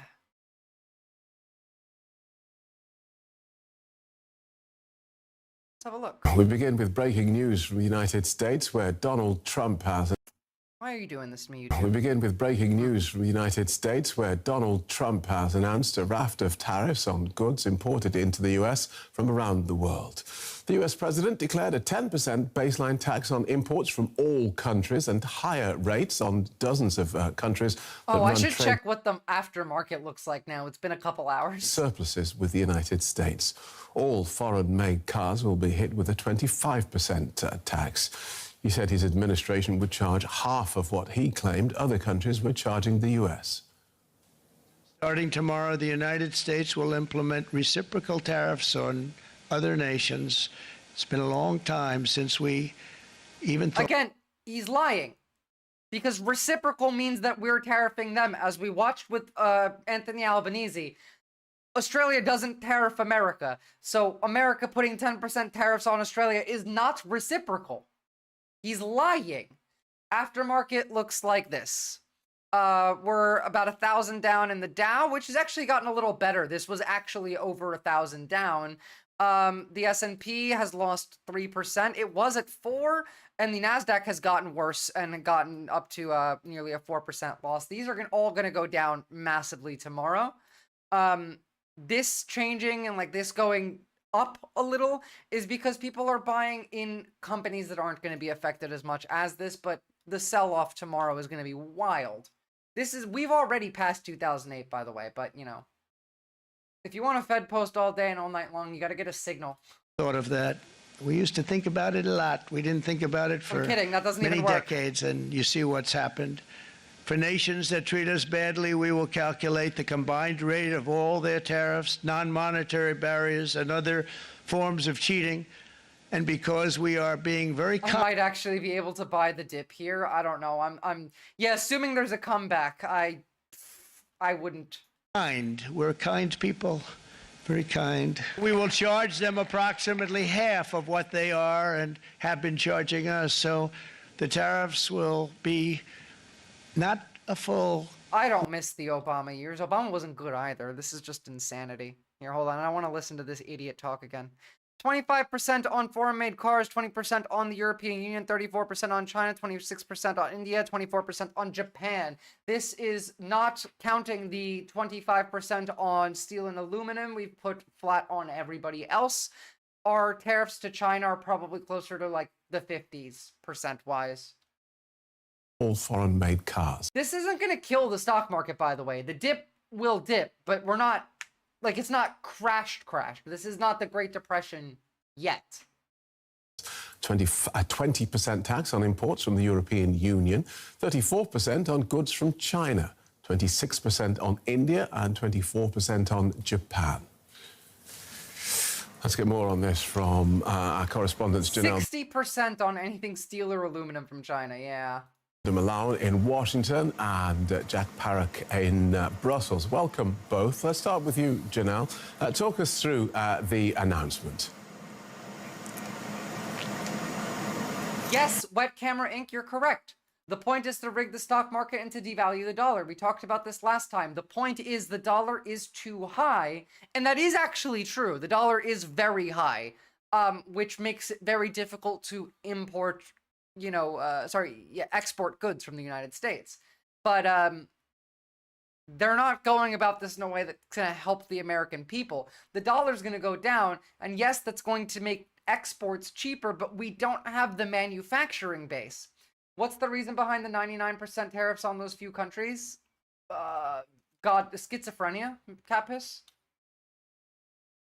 Indeed. So coming to you, Phil, at the very end of Liberation Day, and I guess it's fair to say we are liberated somewhat from a fair bit of uncertainty. Yeah, we're liberated from our ability to afford things, for one. You mentioned some numbers there. He said that they were approximately half of the tariffs that the U.S.'s other trading partners were charging the U.S. That seems to be true in some cases and not true in other cases. So not quite clear on those calculations. You mentioned some of them already. China 34%, EU 20%, and India 26%. You're not even giving me the right numbers. You're not adding them all together. Come the fuck on. And you're right, India and China are responsible for a lot of the antibiotics and stuff they used to make. I wonder if the tariffs hit them on those or make exceptions. You get exemptions if you bend the knee to Donald Trump and suck him off. So it depends on how much these company CEOs want to throat the president. And yes, there was also a general 10% across the board. No, there's not going to be any reactions actually immediately. What we've seen from the European Union, we've had a communique from them that says that the European Commission President, Ursula von der Leyen, she will respond at 5 a.m. Brussels time, but she's in Uzbekistan, in Samarkand, so she will respond from there, which is a slightly different time zone. So they're not going to respond immediately. They want it to be done at the highest level. But also one of the tactics that you've seen from the European Union, especially in response to these kind of tariffs and these... He does love when people beg for exemptions, though. Yeah, we don't have manufacturing facilities or the people. Very few people have been entering these trades unless the plan is to super expand the prison system and make that the arm of manufacturing. That would still take half a decade. That is the plan. You are correct with that one, long leg Homo sapien. But yeah, no, we just don't have the people. They're liberating consumers from consumption. I mean, base, kinda? Trading tariffs that we've seen over the last few months, these announcements, is that what they try and do is, instead of this hour-long kind of press conference that we saw from the US President Donald Trump, they make very short, punchy announcements on what they declare that they will do. We will expect some response tariffs. The big question is, what will they do? It's interesting what Trump was saying in his press conference. He was talking there in the Rose Garden about this not being about necessarily tariffs, but additional issues like value-added tax, like VAT. My God, we are so fucking stupid as a country. That's a big complaint he has with European Union trade. And so the EU just doesn't see the maths that Trump sees when he's making these announcements. Okay. So I just want you to remember, while we're talking about that, this is also a thing that we're trying to force Europe to do, which we have no ability to, like, check on. Like, I don't know how the fuck you could ever do this. Efforts by the US government to eliminate diversity, equity and inclusion, or DEI initiatives in Europe have not gone down well in the continent. The European Commission acknowledged awareness of a letter sent by the US administration urging companies to drop DEI programs. We're trying to get Europe to drop DEI. I don't know how you can do that, and they're not going to. We are aware of the letter that was sent by the US administration to the companies. We need to know a bit more details before we react. And as you know, so confused. As you've pointed out, as I would be. Anti-discrimination and equality is based on our main values. They didn't used to be, but yeah, they are now. In France, resistance has been particularly strong after reports emerged that the US State Department demanded that French companies abandon inclusion policies, which are part of national as well as EU law. Le Figaro published what it claimed was a copy of the letter, stating that an executive order signed by President... I think they would rather not have the planes fall out of the sky. It's also part of EU law, so... Donald Trump in January applies globally to all suppliers of the US government.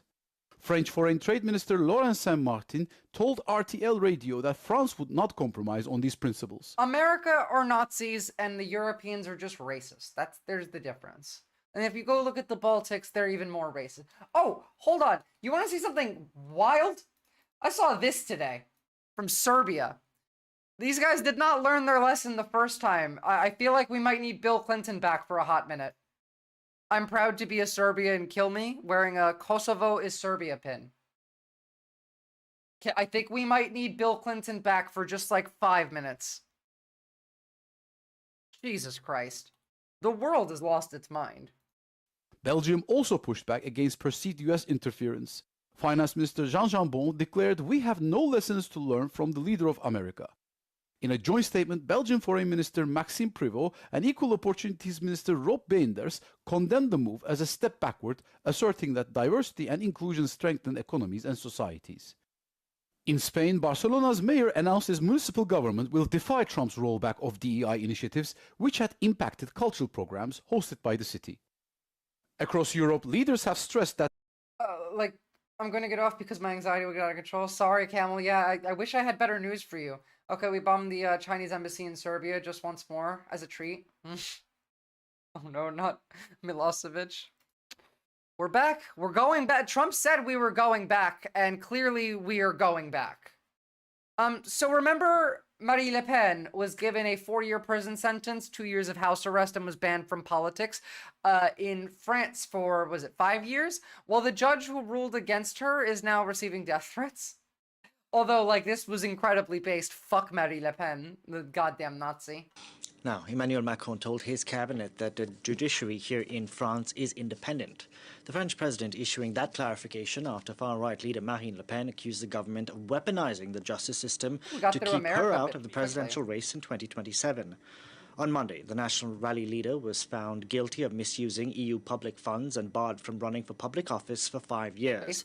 Now, the panel of judges who rendered that decision are under police protection after receiving threats, and Le Pen's request for an appeal is reportedly being fast-tracked. For more on this story, we can bring in our French politics editor, Mark Perlman. Mark, good to see you. Yesterday, we had members of the government, including the Justice Minister, the Prime Minister, weighing into this decision. And today, we have the French president who's saying, yes, the judiciary in this country is independent. Yes, absolutely. He wanted to say 3 things. 1, the judiciary is independent. 2, the magistrates should not be threatened and should be protected. And 3, all those brought to justice should be able to appeal. So a general message, a message of support to the magistrate, and also a legal system that actually functions like a legal system and not just like a juice. Some kind of support for Marine Le don't worry, Pen, and we'll get to healthcare. Fighting this, really arguing against the tyranny of the judges, quote unquote. I do have one piece of excellent news for all of you. But you need to hold back the Fed posts. I cannot show it to you if you are going to Fed post. So, ready yourselves for some very funny news. Trump HQ, after receiving a Roman greeting note. The GOP headquarters in Albuquerque was torched this morning. Graffiti tagged in the front with ICE equals KKK, and the investigators found incendiary materials on the scene. This wasn't just vandalism, it was a political firebombing. The building's gutted, smoke damage everywhere. Federal agents are on the scene. Republicans are calling it a targeted attack. Even New Mexico's Democratic governor had to step in and denounce it. We've officially crossed into dangerous territory where the political rage is setting buildings on fire.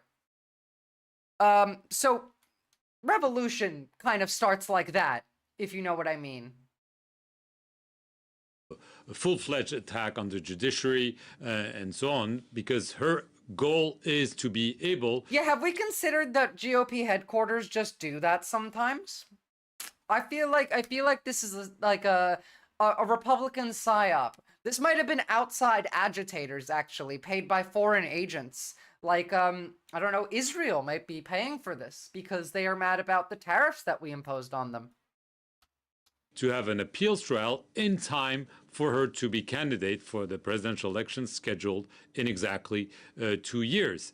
And yesterday, she had a piece of good news, which she acknowledged among all the criticism in an interview this morning, is that the Paris Appeals Court, the court that will judge the appeal, said yesterday that their plan was to be able to reach... A careless Russian smoker could have been responsible. They're notorious for that kind of thing. Yeah, I wonder if the MAGAs who did this were paid by Elon.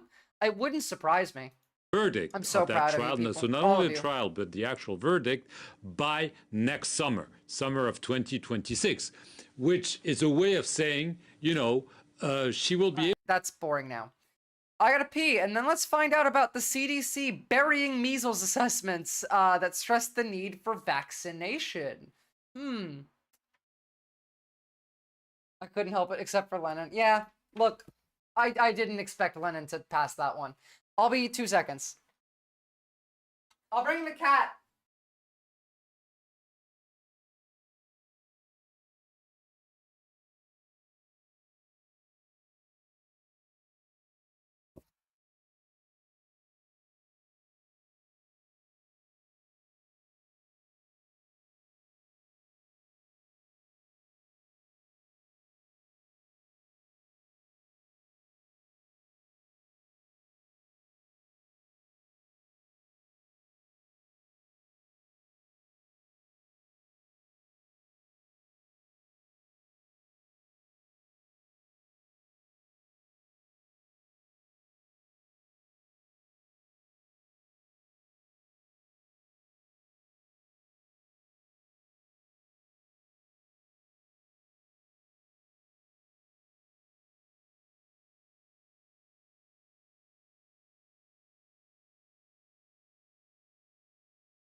I brought the boy. I brought the boy.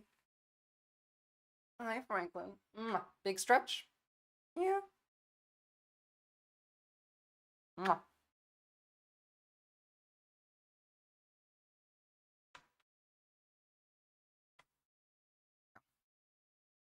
The cutest baby.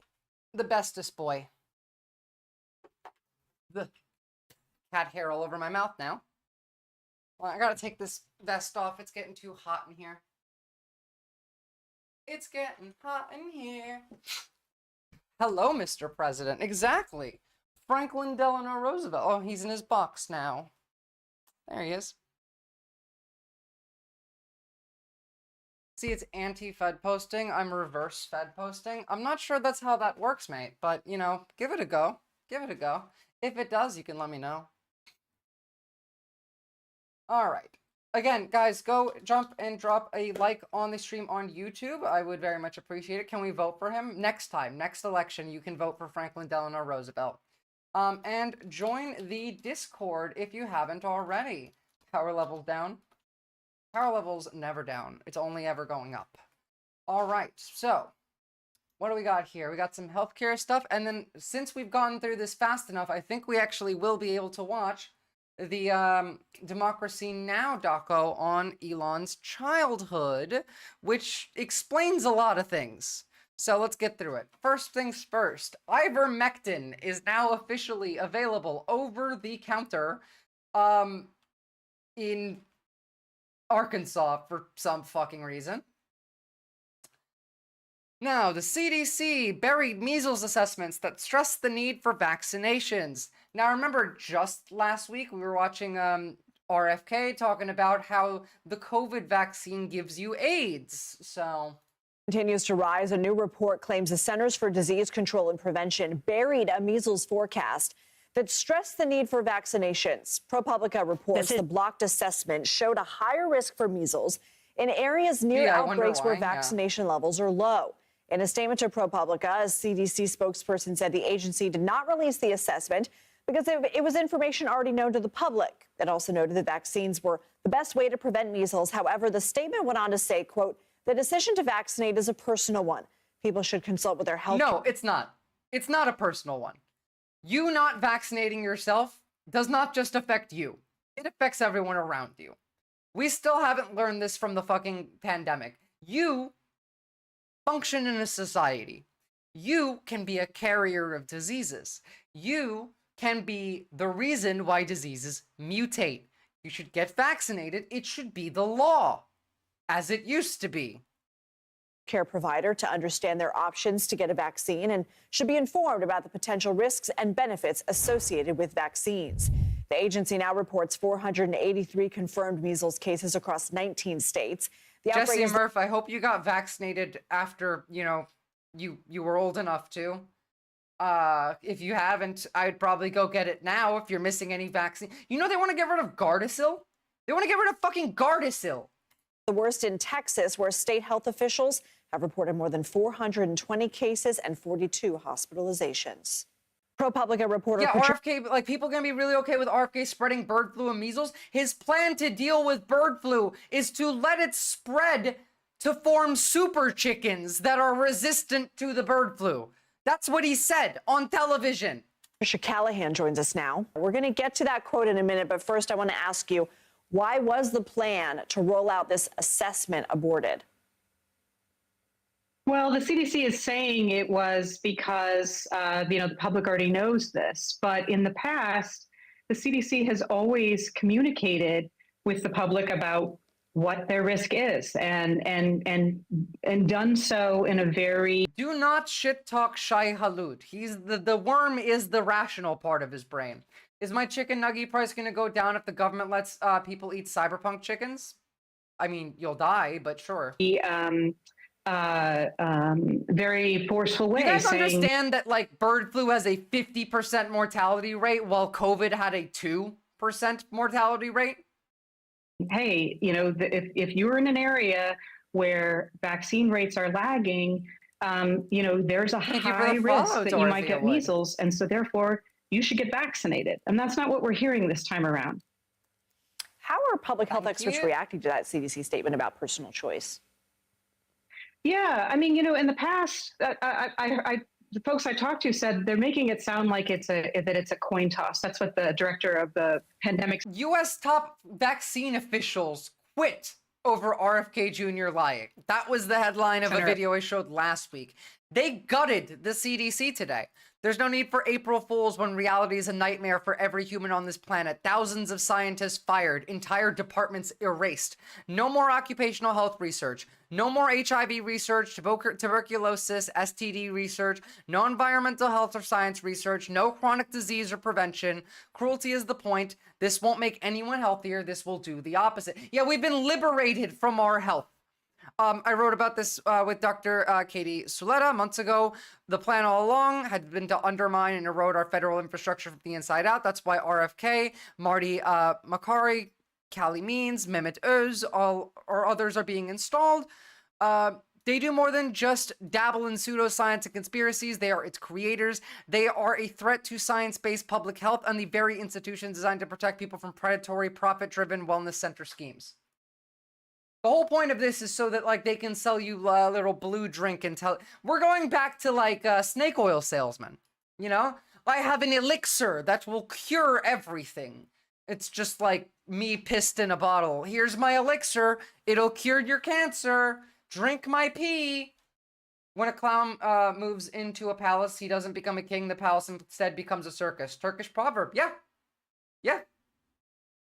I've said that before on this chat, actually. So I hope China or Cuba are looking into making a vaccine. Yeah, goddamn right. It's hilarious that they think that we'll be able to afford this elixir. True. Are they doing nothing, or are these diseases just spreading uncontrolled? They're spreading uncontrolled. They're actually getting rid of the people who would be doing something. Medical conspiracies are replacing scientific evidence beyond anti-vaccine lies. RFK Jr. stokes fear about genetically modified food, conventional farming. We're literally going to stop doing... Oh my god, it's correct. The meme is right. It's always... Conventional farming. We're going to stop doing crop rotations. Jimmy thinks the beans need to take turns. Ha ha. We're all going to starve to death, guys. We're going to starve to death. We're going to stop doing crop rotations. Are you kidding me?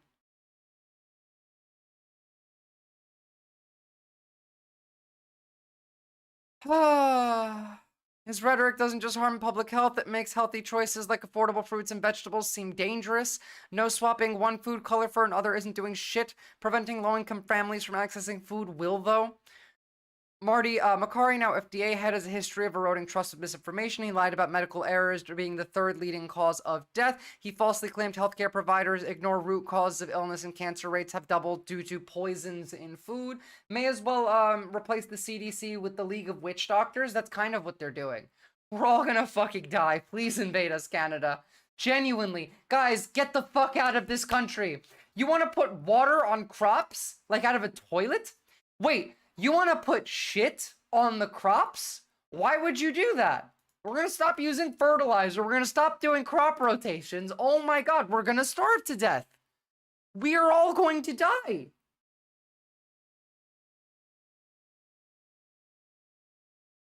Medical conspiracism and government affiliates, quote, Big Pharma and Big Food are hiding health interventions to harm us in a theme of wellness schemes. Look, Big Pharma is evil. Big Food is evil.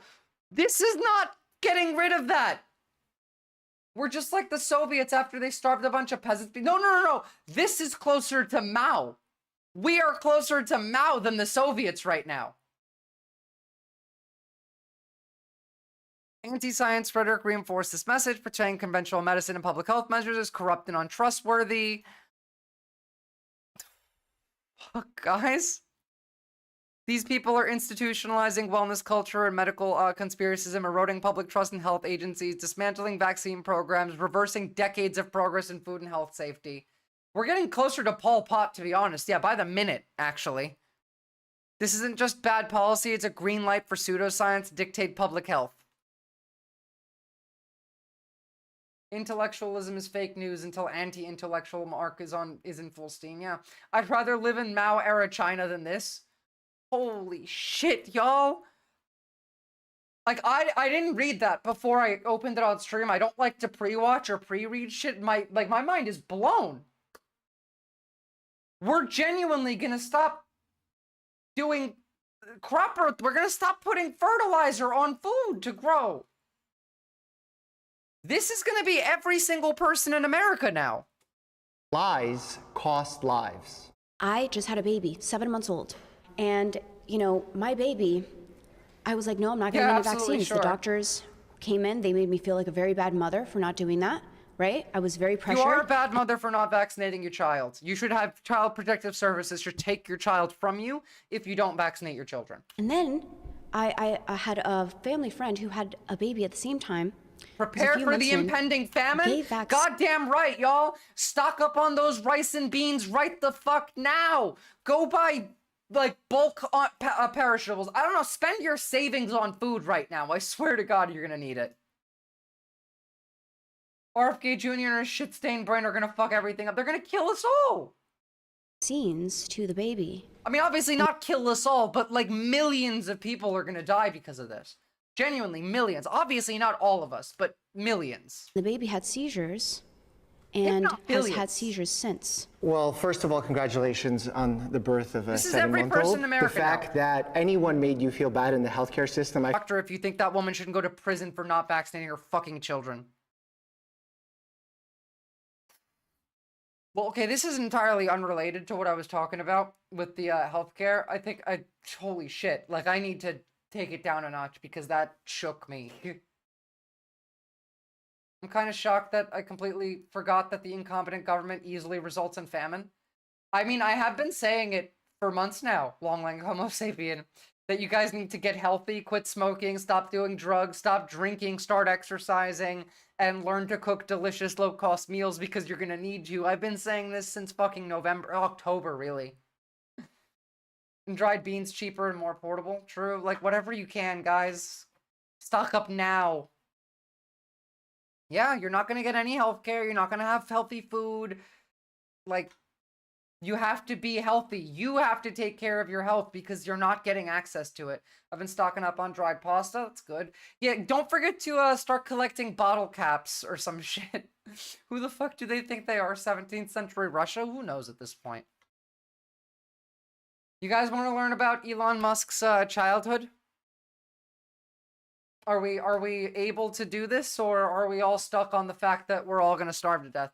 Bottle caps like Fallout? I guess, I don't know.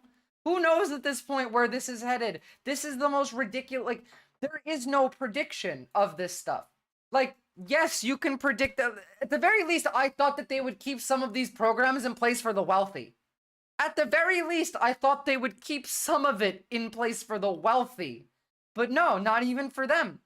This, in my mind, I was like, okay, this is some eugenics shit. They want the poor people to die, and they want to see, you know, the strongest will survive, but they'll help they'll keep this for the rich. Nope, it's just mutual aid networks. Everyone get in your communities. Again, saying this for months. Talk to your neighbors, build a community. Now is a really good time to start that community food garden.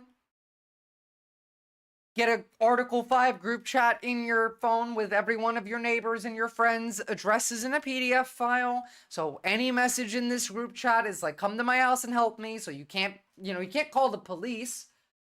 The rich will just import their food. I get that, but what about their medicine? I also recommend buying ammo. Yeah. All right, I'm moving on from this because I'm gonna become actually Alex Jones if we don't. Is Democracy Now!, democracynow.org. I'm going to morph I'm into Amy the Goodman. bald man, We end too. today's show with part 2 of my recent interview with the reporter Chris McGreal, who was the Johannesburg correspondent for The Guardian during the last years of apartheid through 2002. Honestly, guys, learn how to hunt. You might need to learn how to, I don't know, cook the virus out of the birds. Closely following the South African-born billionaire Elon Musk, who was born in 1971 in Johannesburg, South Africa, and raised under the country's racist apartheid laws. Join the Some of SRA. McGreal's pieces include what does Elon Musk believe and how the roots of the PayPal mafia extend to apartheid South Africa. The PayPal mafia, by the way, is still a thing, and they're the ones in government now. These people that started PayPal are all billionaires that are all Yarvinist crazy people. Every single one of them. Unless you desperately need money and have zero option. Yeah, no, I agree. At this point, it seems like any hour spent like just going to work is kind of a waste. Every hour should be spent preparing and setting up defense, flee, hunkering down. At this point, yeah, like if you can afford it, quit your fucking job and start who is the guy from The Last of Us? The Ron Swanson from The Last of Us. Be that guy. You gotta be that guy. Joel? No. Not Joel. Nick Offerman's character. This guy. You gotta be this guy. This is how you survive. Wait, shitty picture. That's how you survive. What's coming. You gotta be him. If you can afford it, I'm not kidding, probably quit your job and start doing whatever the fuck this guy did. I began by asking Chris McGreal to discuss obviously. Musk's grandfather, Joshua Haldeman. Yeah, it's Joel, Musk's grandfather. Yeah, don't be Joel. It will not end well. Be that guy. What was his name? Can anyone remember? It was the gay couple. That episode made me cry. It was amazing. But I can't remember either of their names. It's like, God damn it. Musk's grandfather, Joshua Haldeman. We're moving on. We see Musk's grandfather, Joshua Haldeman. He immigrates to South Africa in 1950, and that's really when apartheid's just starting to kick in. The 1950s are when the first laws, South Africa had discriminatory laws before, but you see the specific apartheid laws, which are much more aggressive, and in many ways reminiscent of the Nazi Nuremberg laws against Jews in the 1930s. They have very similar echoes in stripping black people from the... Yo, like, long like Homo sapien, I'm all with... I can't relate to regular people anymore. Like, people just going about their life acting like everything's normal. It does feel surreal. I suck at parties now. I go hang out with my friends and I'm a downer because nothing feels normal. I'm like, you people are just hanging out having a party. Well, the Nazis are rising and the World War III is setting up. There are alliances breaking apart, new ones being formed. There are institutions that have existed for hundreds of years being eroded. I keep talking about politics with everyone new. In days, even when I try not to, it's hard not to because it's front and center and everyone's at risk. I feel like not telling people what's happening is allowing them to continue going about in their like deluded safe space. But they don't want to hear it anyway. My coworkers are talking about all the upcoming vacations they're planning. How? I would make a permanent vacation at this point. The right to work in certain places, their movements, controlling them, confining them to areas. You already had a situation which is now, come to the fore because of recent events with Trump. But you mean with Elon Musk giving the Nazi salute? Yes, but also with the sanctions over land, is that the 1913 Land Act had already deprived most black people of land in South Africa anyway. At that point, the 7% or 10% as it was of the population that was white owned more than 85% of the land under the Land Act of 1913. So the apartheid laws kick in the 1950s. Elon Musk was born in 1971 in Johannesburg, and at that point the Prime Minister was a guy called John Vorster. And John Vorster's background is very telling, really, because Vorster in the 1930s had been a member of a neo-Nazi militia called the OB, which was openly sympathetic and linked to the Nazis. I need you guys to really pay attention because this makes a lot of sense when you think about April 20th coming up. Oh no, like I know how to cope and have fun. I just mean like everything I see is affecting me personally in my personal life as well. And so like it's hard to separate it when the direct outcomes of what I talk about on stream then affect me. In Germany, it was responsible for all kinds of attacks, but including burning Jews out of their businesses in Johannesburg. And we're talking about what years? In the 1930s, so the late 1930s. And then South Africa goes to war as an ally of Britain against Hitler. The OB and the groups that support them, like Vorster, people like Vorster, they actively oppose that. They actually are in touch with, OB is in touch with German military intelligence, and they plan to assassinate the Prime Minister of South Africa, Jan Smuts. Remember, we're talking about like Elon's grandfather right now. We haven't even gotten to his like parents yet.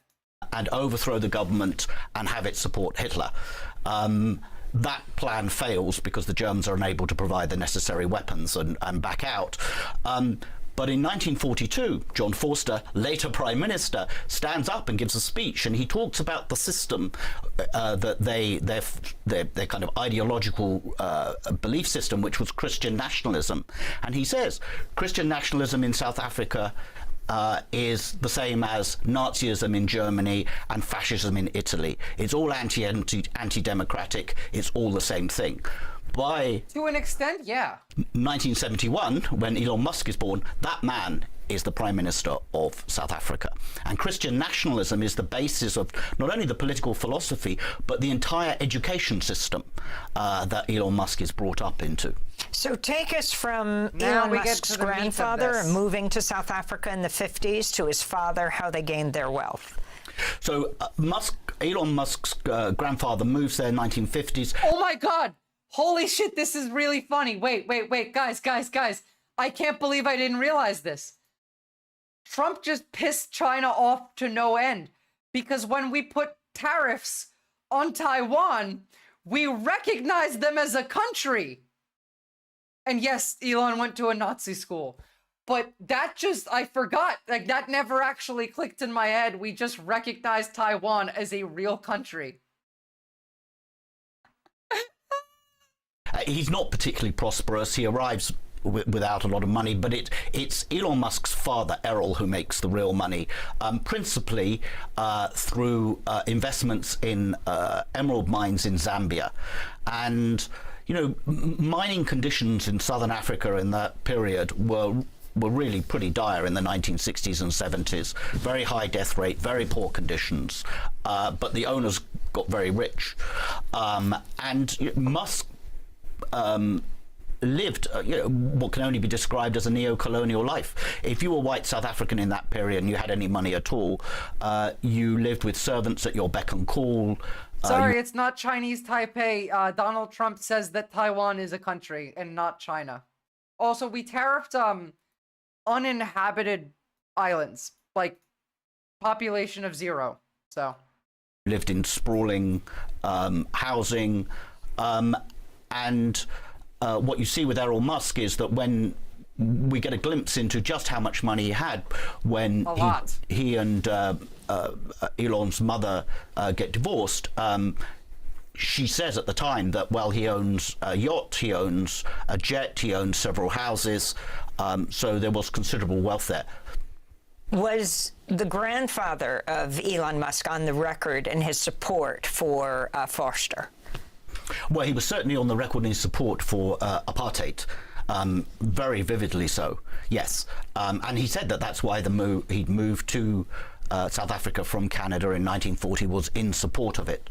Now, the grandfather himself is killed a few years later in a plane crash, but it's not known what Elon Musk's grandmother's personal views of Forster particularly were. Likely the same as his grandfather. His mother is insane. But they were both avid supporters of the apartheid system, and the grandmother lived for a number of years afterwards. So you've been talking about Elon Musk's maternal grandparents and how they moved to South Africa, but talk about their roots in Canada.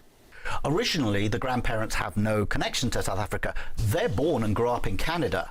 And in the 1930s, the grandfather, Joshua Haldeman, he's head of the Canadian branch of a US movement called Technocracy Incorporated. And Technocracy Incorporated is essentially a movement to overthrow democratic government in the United States. They are proof that money cannot buy happiness. Yeah, money only buys happiness to a certain extent. And once you have met that extent, every dollar you gain past that is diminishing returns. It actually makes you mentally ill. Billionaires are mentally ill. Having this much money is bad for you. States and have technocrats, but big businessmen in many ways, come in and Elon Musk was literally named from a book written by Werner von Braun, or I think that's Werner von Braun, a Nazi rocket scientist who wrote a technical novel about a underground society on Mars living in a anarcho-communist commune led by a guy named the Elon. That's where he got his name from.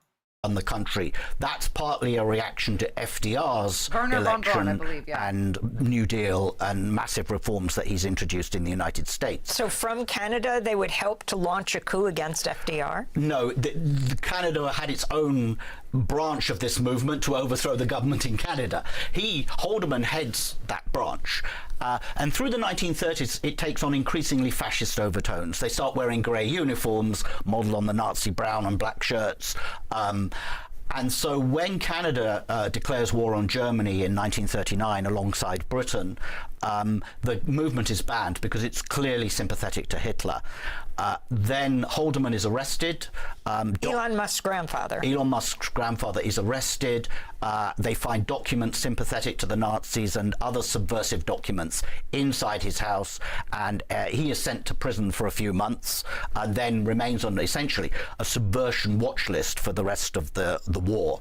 Yeah, so he's basically regarded as a Nazi sympathizer, a fellow traveler. Yeah, because he was. And about a decade later, he moves to South Africa. Why? So after the war, he founds another political movement which has deep anti-Semitic roots and actually promotes the forgery, the protocols of the Elders of Zion. Elders of Zion. That's it. But obviously, after the war and the Holocaust, there's no real appetite for that in Canada. It's a failing political movement, and so his eye casts down to South Africa. By 1950, the apartheid government has been in power for 2 years. And Haldeman looks at it and thinks that's just my kind of place, which clearly that was what he would want to create in Canada and had been trying to create in the 1930s. And so that's the point at which he and his wife, May, they move to South Africa and become very fervent supporters of apartheid. Now, I wanted to blend in some breaking news. In addition to cutting off all aid to South Africa, news of the region, and that is Sam Nujoma, the freedom fighter turned president who led Namibia to independence from apartheid South Africa in 1990, has died at the age of 95, often referred to as Namibia's founding father, known for his motto. Southwest Africa People's Organization, which was the liberation movement of Namibia. SWAPO, indeed. Really, SWAPO takes off and is able This shit to is so disappointing. What do you mean? have effect after Angola becomes independent with the fall of the Portuguese dictatorship. But if it makes you feel any better, like, we've always kind of been this way. Portuguese colonizers leave Angola, and Angola provides a base then for SWAPO to really fight to liberate Southwest Africa. That becomes known as the Border War. Euphemistically, the South Africans call it the Border War. They actually invade Angola in an attempt to overthrow the Marxist-leaning government of Angola, but also to keep SWAPO at bay. But the war goes on, and eventually South Africa loses that war. At that period, Those though, naughty Marxists. one of the things you see is that Peter Thiel, another member of the PayPal mafia, very close friend of Musk, he had been at school in Johannesburg, but his father gets... Both of these people are some of the most powerful people in the world right now. Peter Thiel owns J.D. Vance, who's likely to be the next president, because I still don't believe that Donald Trump will last through this term. a job on a uranium mine near Swakopmund in what is then Southwest Africa. And so Peter Thiel moves there as a child and goes to school there. And the thing to know about Southwest Africa, the reason it was separate from South Africa, is that it had been a German colony until the end of the First World War. Then it becomes falls under South Africa's mandate, partly because at that point South Africa was a British colony. When South Africa becomes a republic in the 60s, it hangs on to Southwest Africa and it becomes a South African colony. But the population, big part of the population was of German ancestry. And you could, I remember going to Windhoek in the early 90s, and the main thoroughfare through Windhoek was called Hermann Goeringstrasse. Look, the reason I'm showing you this, the reason I want you to see these connections with the Nazis to these people, is because of martial law. April 20th is when the report on the Insurrection Act will land on Donald Trump's desk. That is the day we're likely going to get martial law. Now, we might not. He might not sign it. I just can't see any reason why he wouldn't.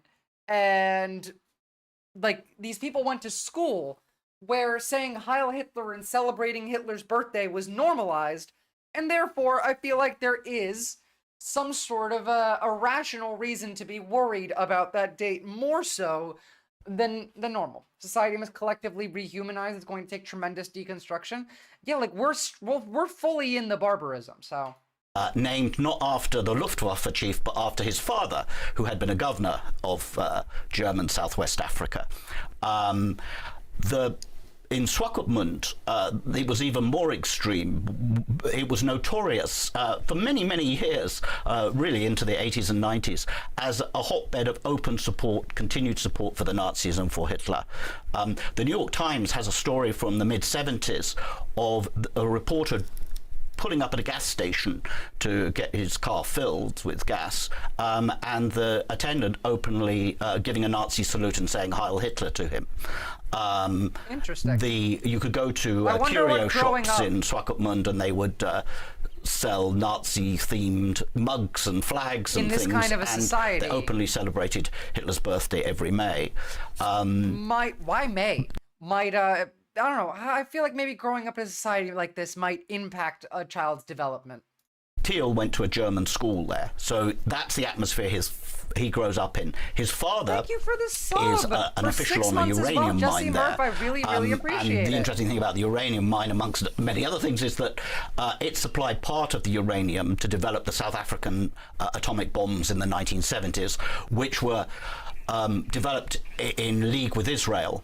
Now, part of the deal with Israel was that South Africa would deliver yellow cake uranium to Israel. We don't Okay, that's in the background. I was like, why am I hearing like other noises in the background? know where the yellow cake came from. It may have come from that Swakopmund area mine, or it may have come from somewhere else in South Africa. But South Africa was shipping yellow cake to Israel at the same time, because it too was developing nuclear weapons. And talk about what Peter Thiel has said about all this. You know, I remember as we cover conventions for decades now, I love doing what I Peter do. Thiel standing up at the first Republican convention. You know, some have said that this is the most difficult job in the world, but I love what I do. And by some have said, I mean like Hassan, making fun of him. In the tradition of the Nazis, I too pretend to be a Swedish civilian whenever I meet an American. Jesus Christ. Nominated President Trump and, you know, supporting him and who he is. So Peter Thiel has said of his time in Swakopmund, and particularly the school, which he describes as particularly a brutal education, that it turned him against government and into a libertarian. And I think that's an ANCAP Nazi. Interesting Just element like in all of this is that one of the things that isn't necessarily appreciated outside of South Africa is that there's two kinds of whites there. There's the Afrikaners who we've been talking about, but there's a big English-speaking white population. And one of the aspects of the English-speaking population was they, on paper, said they opposed apartheid, but they gained all of its benefits, and most of them, certainly not all, there were some really heroic individuals, but most of them did very little to actually end apartheid. Unsurprisingly. But one of the products of that is you have people like Musk and Thiel who have done very well and whose parents did very well out of the apartheid system, who deny responsibility for it. They blame it on the Afrikaners, they blame it on a government, extreme government. They don't blame it on the Afrikaner. Elon Musk is out here talking about how the Afrikaners are being discriminated against. Extreme right-wing government. But then they have to explain how it is that their own parents were so able to do so well out of apartheid, and then they put that down to individual talent, that they're naturally gifted, and that leads them down this whole libertarian path, anti-government path, because essentially I can't believe that a bunch of British colonies were silent about benefiting from vicious racism. Of course. He says that because they're white. No, of course he does. The Afrikaners in South Africa have been given asylum status. Like, they can apply for asylum to the U.S. They're the only ones, clearly. Explain how they too were It's not benefits just because of they're apartheid white, it's because they're white and they like apartheid. without taking responsibility. And talk about their relationship, Peter Thiel and Elon Musk. Well, they're co-founders of PayPal together. They both essentially share the same kind of worldview, from what I can make out. They're, libertarians. They're very opposed to any kind of they're DEI not libertarians. They're ANCAPs. In fact, I was having a conversation on Twitter yesterday with a libertarian, one in which that I disagree with like a lot. This was a right-wing libertarian, and even he was agreeing, oh yeah, no, there's quite a lot of white nationalists, neo-Nazis on the libertarian side. I fucking hate them. These people are ANCAPs. A lot of the people who call themselves libertarian are incoherent ANCAPs that just pretend to be. ANCAPs cannot exist. Of course they can't. Anarchy and capitalism are contradictory, but they still believe it. Look, they say that my libertarian socialism is contradictory, and that can't exist. They don't know anything. They don't believe anything. It doesn't matter whether it's real or not. They imagine it, and therefore it's real. You can't have interactions with those people on Blue Sky because they get banned so fast. I spend my time on Twitter because that's where all of the drama is. I hate it, but, deep hostility to DEI. I think Thiel buys into the same message about... Peter Thiel has said that democracy can't exist. Well, I'll pull up that video. Anti-white, the war on white people in South Africa that South African white groups like AfriForum have been pushing in the United States. So I think that, philosophically, they're very similar, and obviously they have a very close relationship. And then talk about David Sachs and talk more specifically about what you're... Hold on, I found this short. I have no idea what he's saying in here, but... The Antichrist probably presents as a great humanitarian. Motherfucker, I feel like you might actually be the Antichrist. I'm not even Christian. The Antichrist probably presents as a great humanitarian, as a great, as an extremely great philanthropist, as an effective altruist. All of those kinds of things, and these things are not, simply anti-Christian, but it is always when they get overly combined with state power that something is very wrong. There are sort of ways. Literally exactly what's happening, but in the reverse of what he's describing, of course. Christ wants to unify the world. You have the parable of the Good Samaritan, where you should take care of people even if you're not related to them, and it's good to act like the Good Samaritan and to take care of people who are not just in your family or tribe or country. But then if you force everyone to be a Good Samaritan and you force a borderless world, it's somehow adjacent. This is Nazism. That is Nazism. Visora carefully digging through the radioactive content fields to power her streams. Honestly, like, you shouldn't go on Twitter unless you have excellent media literacy. The only thing they actually believe in is advancing their ultra-hierarchical agenda at the cost of anyone and everyone, and they'll use whatever words necessary. This is true. Look, there's a difference between ANCAPs and libertarians. Oh, of course there are. It's just most people who are ANCAPs call themselves libertarians.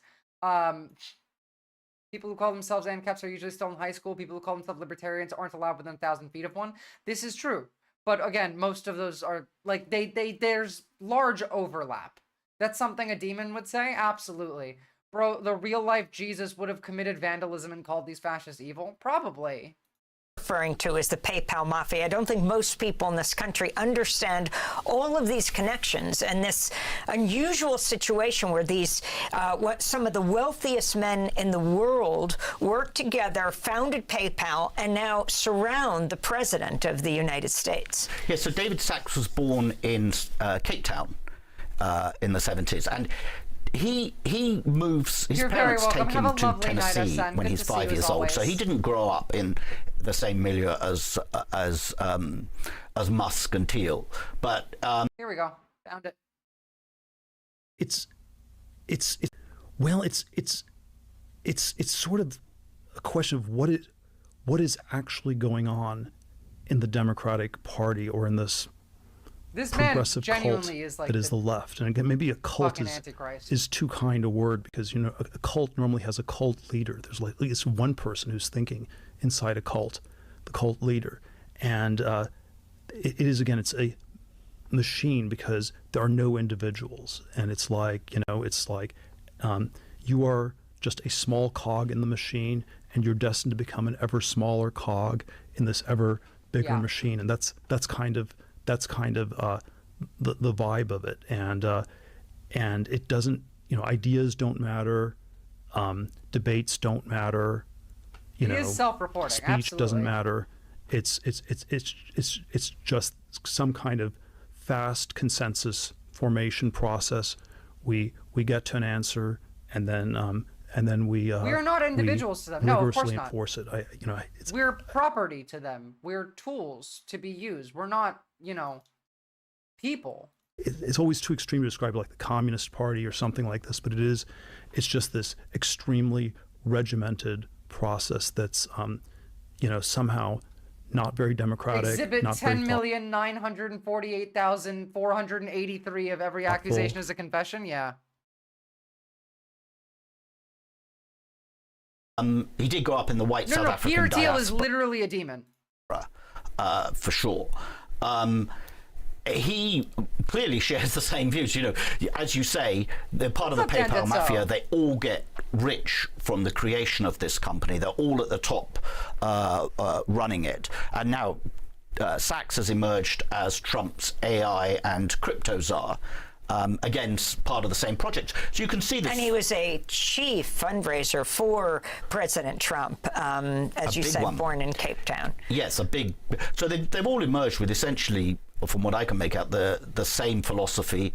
And of course, that's only been reinforced by their success. Peter Thiel going, the guy whose best friend owns the machine. I'm shocked that the people are being turned into smaller cogs by the woke communist. Yeah.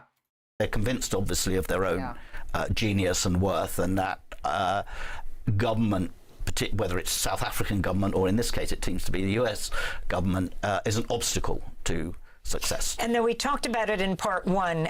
Finally, Roelof Botha making this little quartet, white men of a certain age together, and his history also a part of the PayPal mafia. Yes, he's part of it, and he has not emerged as a open supporter. I covered Cory Booker at the beginning of the stream sock. Now I think what he did was incredibly based. I didn't like him very much prior to that. I gained quite a lot of respect for him for what he did there.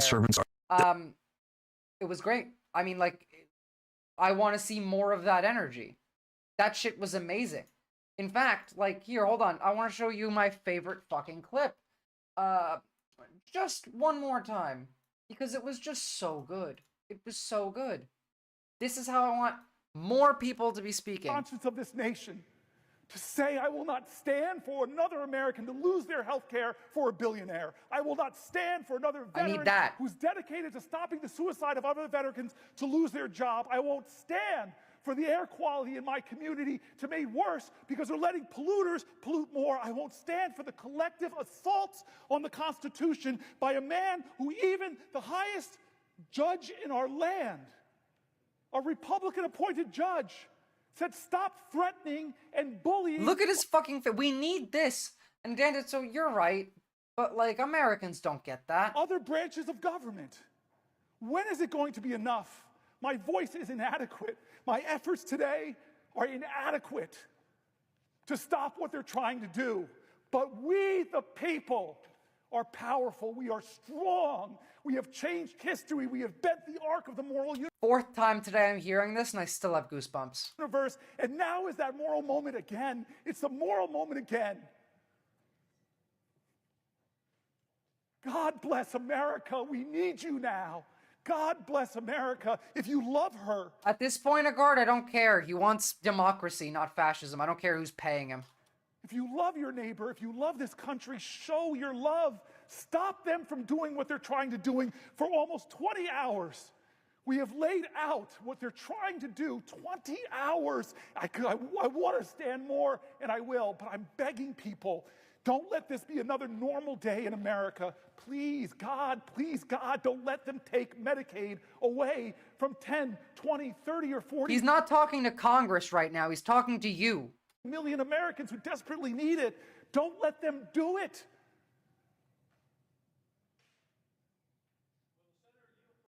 He's talking to you.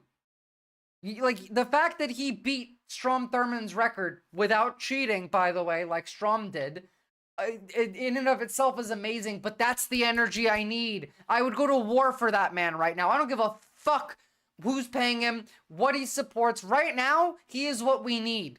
I will work with people that I disagree with to fight fascists every time. I'll deal with the problems after the fascists are gone. Would you rather have that, or would you rather have this? Universities, in a way, are the conservative Republicans. And so if President Trump were here, he would tell you that he went to Penn, Ivy League school. Only very smart people, David, go to Penn. And he talked about that for quite a while. And J.D. Vance went to Yale Law School. It's the top law school in the country. And, you know, at the margins, other reasons we think he's good, but this is a credential we like about him. And any sort of elite credentialing has collapsed on the left. It was, Bill Clinton was a Rhodes Scholar, Yale Law. Hillary Clinton. Yeah, you don't want this guy. Of Trump. I'm not entirely sure what his personal views are on this, but he does have a very interesting background. His grandfather was Pik Botha, who was the last foreign minister of apartheid South Africa. And Pik Botha's job essentially was to go around the world, particularly the West, and assure them that apartheid was being amended, was being dismantled. Hate does make you an ugly motherfucker. I'm telling you, evil shows in the face. Cory Booker, AOC, Bernie, those are a few. Keep an eye on. Crockett is up and coming too. There's a few more. Who are the other ones? Hold on. Let me look at my list right here. Raskin's all right. Garcia, they want to put in jail. Tim Walz out there talking about how we should have embraced DEI. Just fucking excellent. We had, what was her name? We watched her talk. Stansberry. Melanie Stansberry, also another one you should watch. When in fact it was in many ways, although what was known as petty apartheid, which was the routine discriminations, the segregation, was being dismantled. In fact, the political system was actually only reinforcing it, solidifying it. The government of the time cooked up... It's actually DEIA, and then there's another thing. They added another letter to it. Hold on. Up a system of 3 parliaments that would represent different parts of the population, but and give some people who weren't white a vote, but none of those people were black. There was no black parliament, partly because they were being pushed into the independent homelands. The idea was that they were no longer South African anyway. You should absolutely vote for Kat Abugzala in Illinois if you live in Illinois. I'm pretty sure we're not getting free and fair elections ever again after the results of yesterday, but hopefully we do. You should still vote every chance you get. Even if you think that there is literally 0 point in voting, you should still vote. Even if you think they won't count your vote, you should still vote. Go vote. But be aware that your vote's probably not going to get counted. Otto went around trying to apologize and excuse for this system, and he was successful with conservatives. He saw a lot of Reagan and people, they loved him here, and the same with Thatcher in Britain. They saw him as the acceptable face of apartheid, and he was so deluded by the end. He was convinced. I remember meeting him during the era of the transition to democracy from apartheid. He was so convinced that he was indispensable to the system that Mandela would have to appoint him foreign minister, which he duly did not. Would you say the background of all these men's families was fleeing Mandela's South Africa? Well, some of them left before. I mean, it's worth noting that Elon Musk left in 1988 at the age of 18, just as he would have become eligible to be drafted into the South African army, as all white males were at that point, which might have led him to fight the border war that I was talking about in Angola against SWAPO, or it might have led him into the townships, which at that point And remember, all of these pussies are actually terrified of doing any kind of violence themselves. They don't want to go to war. They want to send you to war. I don't think we're ever in a cyclical world, but there are certainly certain parallels in the U.S. in the 2020s to Germany in the 1920s, where liberalism is exhausted. One suspects that democracy, whatever that means, is exhausted, and I'll post it in the Discord. And have a lovely we day, have to long like Homo ask some sapien. questions very far outside the Overton window. Again, I don't Oh yeah, think we we're gotta ever in a ask questions outside the Overton window. That sounds very Nazi to me. Yeah, I'll post them both in stream discussions, long like Homo sapien. Have a lovely day. in complete ferment, and you had a huge amount of civil unrest in South Africa at that point. The country had largely become ungovernable. It was under a state of emergency, and the white troops were trying to keep some form of order in the black townships like Soweto. He left before he had to do any of that. So very interestingly, for people who aren't aware, Elon Musk had a company called X.com. It was an online bank. It merged with Confinity in 2000 to form PayPal. The merge He's been trying to get X off the ground for a while now. Company was renamed PayPal in 2001, and you have all of these guys who you've just laid out. Well, I think Bota is a partner at Sequoia Capital, but now key players, and that brings us to Trump's order on Friday to cut off all aid to South Africa and offer refugee status in the United States to the white South. This is a bit like dated from fucking March 27th, right? Okay. Africans who are, quote, victims of unjust racial discrimination. Why does this feel like it came out 3 months ago? Interestingly, many in the right-wing white lobby say they want to stay and focus on ending black majority rule. This is Flip Bass, the chairperson of what's called the Solidarity Union. We might disagree with the ANC, but we love the country. As in any community, there are individuals who wish to immigrate. But the repatriation of Afrikaners as refugees is not a solution for us. We want to build a future in South Africa. So he is speaking in front of a sign that says AfriForum. Put this in context. And what about Afrikaners saying, no, this is our land. We don't. I want you guys to know that Elon is a big risk, and I do think that they're going to do martial law on April 20th, but Teal is a bigger risk, and he controls J.D. Vance. Keep that in mind. This is something that Teal wrote in 2009. Quote, I no longer believe that freedom and democracy are compatible, Teal wrote in 2009. Manifesto, which, you know, if you're writing a manifesto, that's already a red flag. Published by the Libertarian Cato Institute since 1920, the vast increase in welfare beneficiaries and the extension of the franchise to women, two constituencies that are notoriously tough for libertarians, have rendered the notion of capitalist democracy into an oxymoron, bemoaning the fate of the smartest libertarians who he claims were so bummed out by the state capitalism that they escaped not only to alcohol, but beyond it. He outlined a vision of the future free of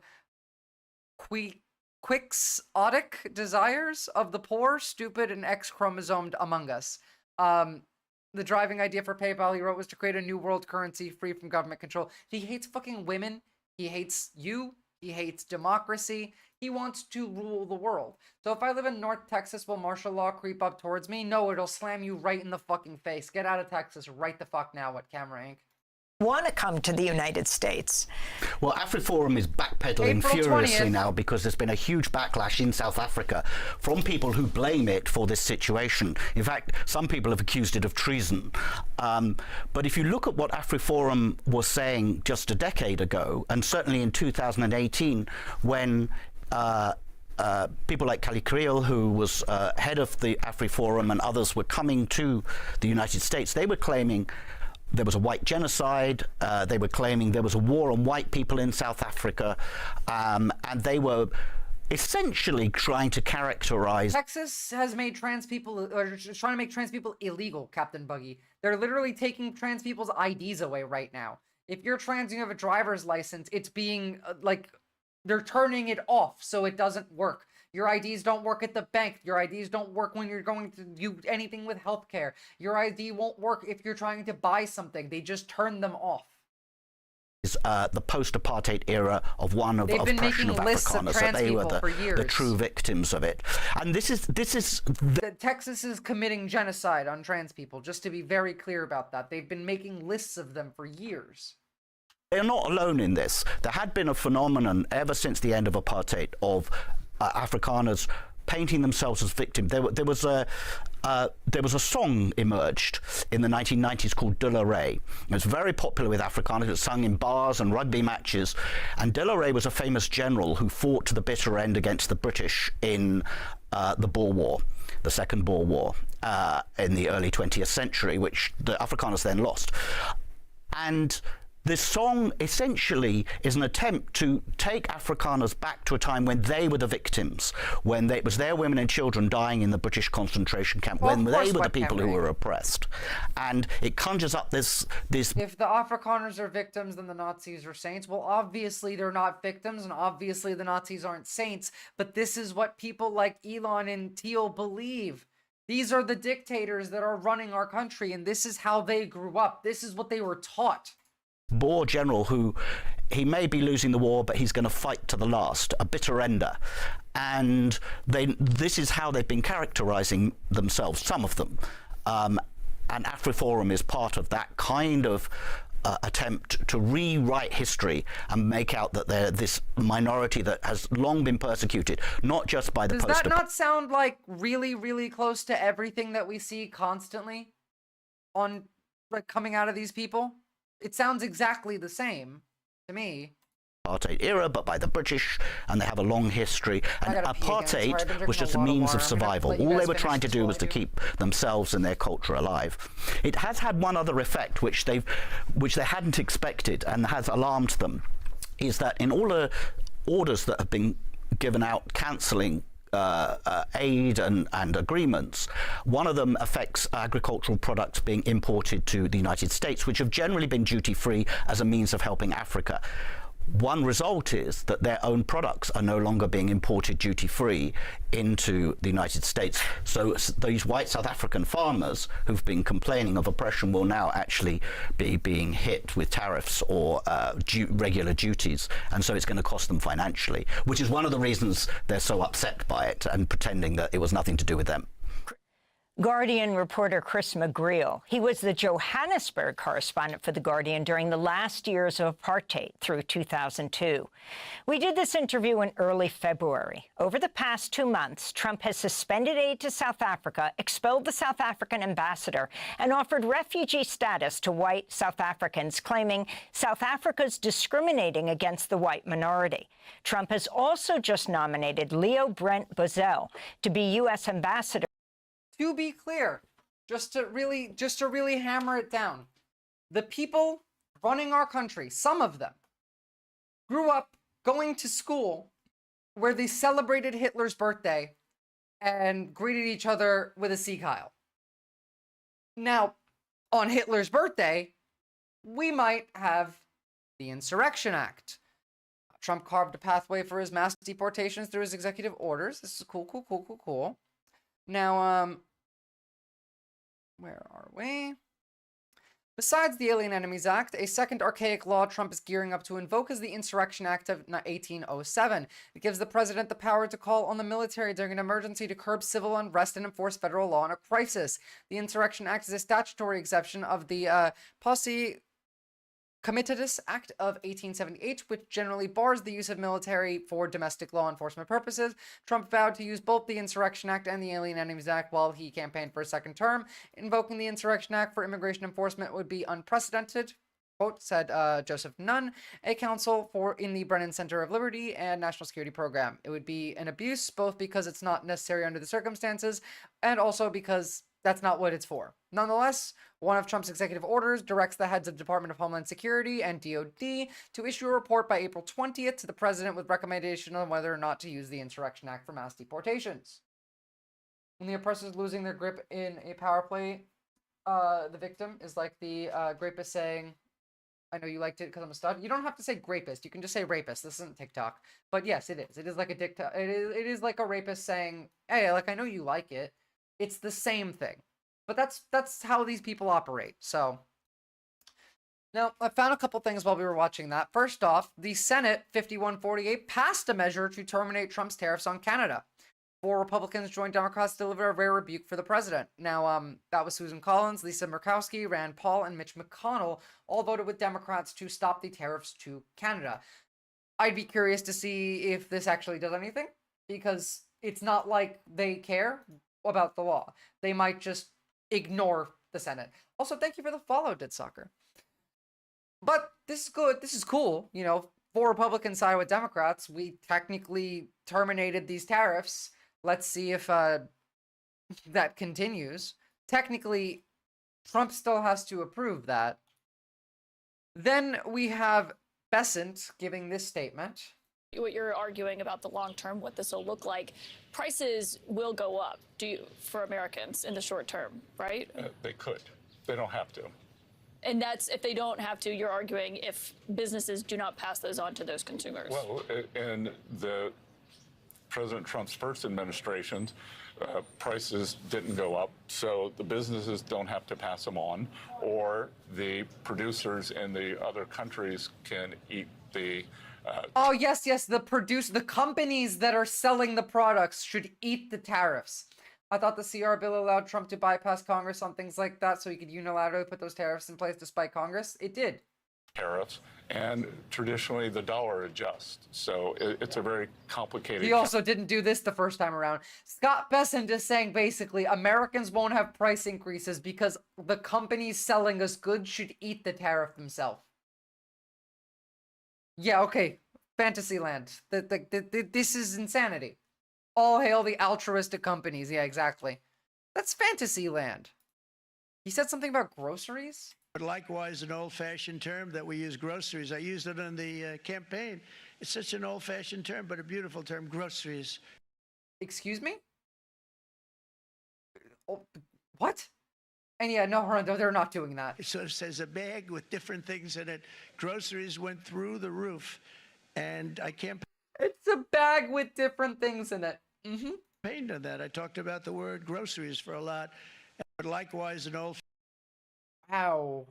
Wow. Okay. No, he's definitely never been shopping himself, but, okay. That's fucking wild. 100% he's never been in a grocery store. I would be willing to bet that you're right on that. Okay, so tomorrow we're gonna look at foreign policy. I'm gonna raid somebody first for today. Let's see who we can raid. But yeah, no, this is bad. I want to see what the markets look like tomorrow. I'm very curious how that's gonna go. Who is streaming?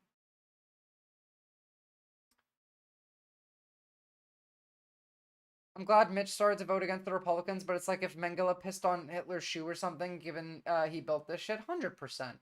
100%. Let's jump into Nina's chat. Raid incoming. Well, thank you all for tuning in. Even if this is horrible, it is still very fun. We'll see you guys tomorrow. And stay safe. Get ready. Go do some shopping before those tariffs hit at midnight if you can. And stay safe. Across the country and spread the word of this administration, as well as the word of God, to their